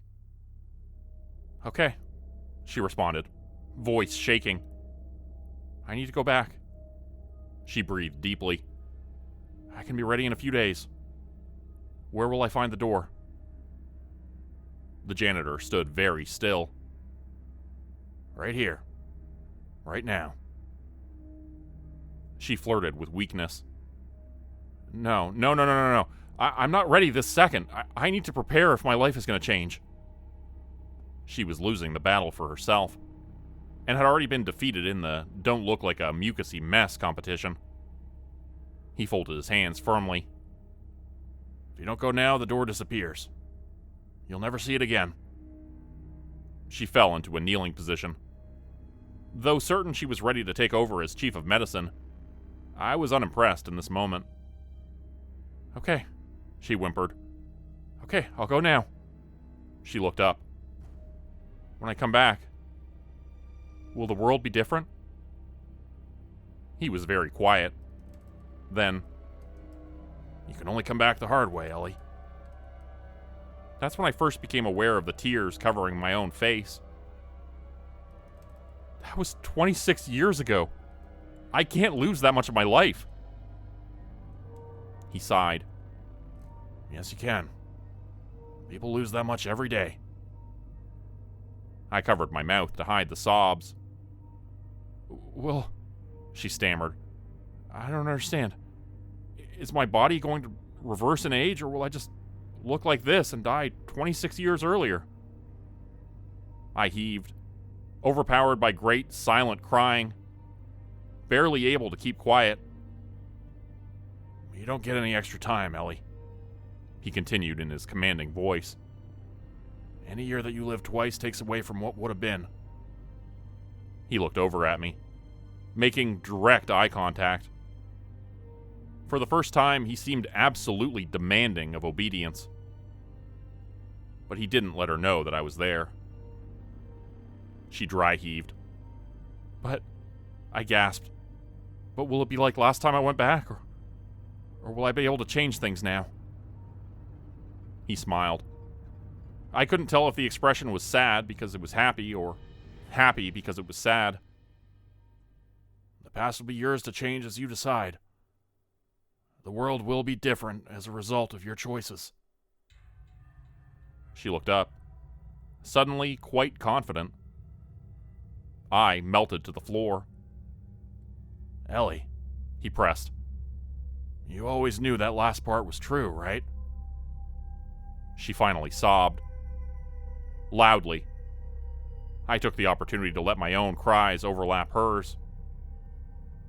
For just a moment, they matched up perfectly.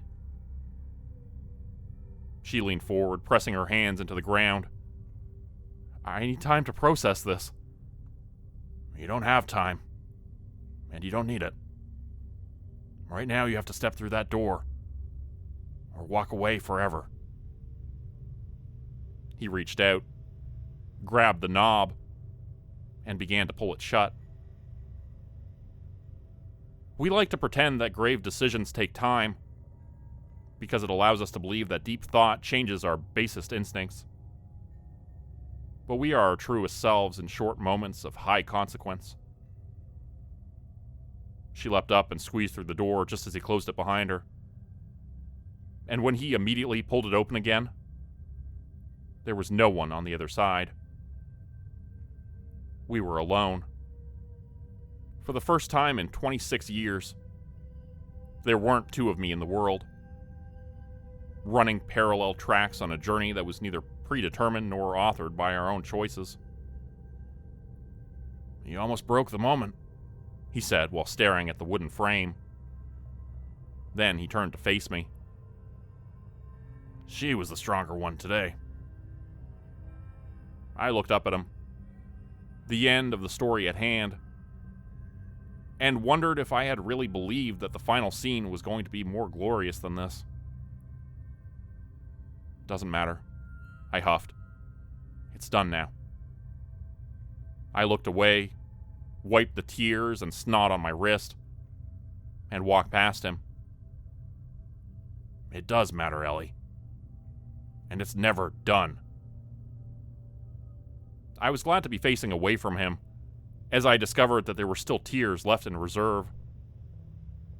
Every person you failed, and every person you saved don't get to walk away from what you did here, each day for 26 years. I attempted, unsuccessfully, to sniff all the snot from my upper lip back into my nose. Well, my story can be done. For better or worse or whatever. Is that the side of the door you're choosing? There was a hint of something in his voice that I could not place. It stirred something between hope and fear in my chest, and I did not like the feeling. Slowly, I turned around to look at him. The door was still ajar. Where does that door... Not the right question. When does that door... Please don't ask questions to which you already know the answers. The space between us froze with a crystalline energy that was both gorgeous and deadly. I'm an old woman. My story is finished. He shook his head. Stories don't finish, he continued, lips pressed together. Not when there are people still living the effects of what's been written and unwritten. When I spoke again, my voice was very brittle, as though ready to splinter along its weakest edges. I tried to fight time. It took my whole life. I took in a deep, trembling breath. I have nothing left to show for it. You have your whole life to show for it, he responded firmly. Every day will be lived. Whether you spend that in regret or happiness has no bearing on the passage of time. As long as you're still breathing, it is impossible for a past decision to take your life. Another frozen moment came, and then it passed. I'm 64 years old, I responded wearily. It's time for me to retire. I turned away from the janitor and the door, and I walked. Wait, I stopped but did not turn back. you didn't close the door. I remained facing away from him. There isn't always a strong choice and a weak choice. Sometimes, simply making a decision is a sign of strength. Well then, He responded with a hint of desperation. what are you going to do about this door? I paused. Then I walked away from room 3191, but did not close the door behind me, and headed down the hall to a place where I suspected I was needed. Emergencies had a way of finding me. If you don't let the past go, then the past will never let go of you. Become a channel member today for early access, bonus videos, and special emojis only available to members. Check out the description below or click the join button for more info. If you'd like another way to help support the channel, please consider joining my Patreon page at patreon.com/JordanGroupeHorror. As a patron, you'll get access to bonus videos and content. You'll be credited at the end of every video going forward, and if you decide to stay for 3 months, I'll name a character after you, which will be featured in a Hollow's End story. Links to join the Patreon are in the description. Thanks everyone for listening. Please like, subscribe, and comment to help the channel continue to grow. And see you again next time at 4 p.m. Eastern Standard Time. Hope you have a great night.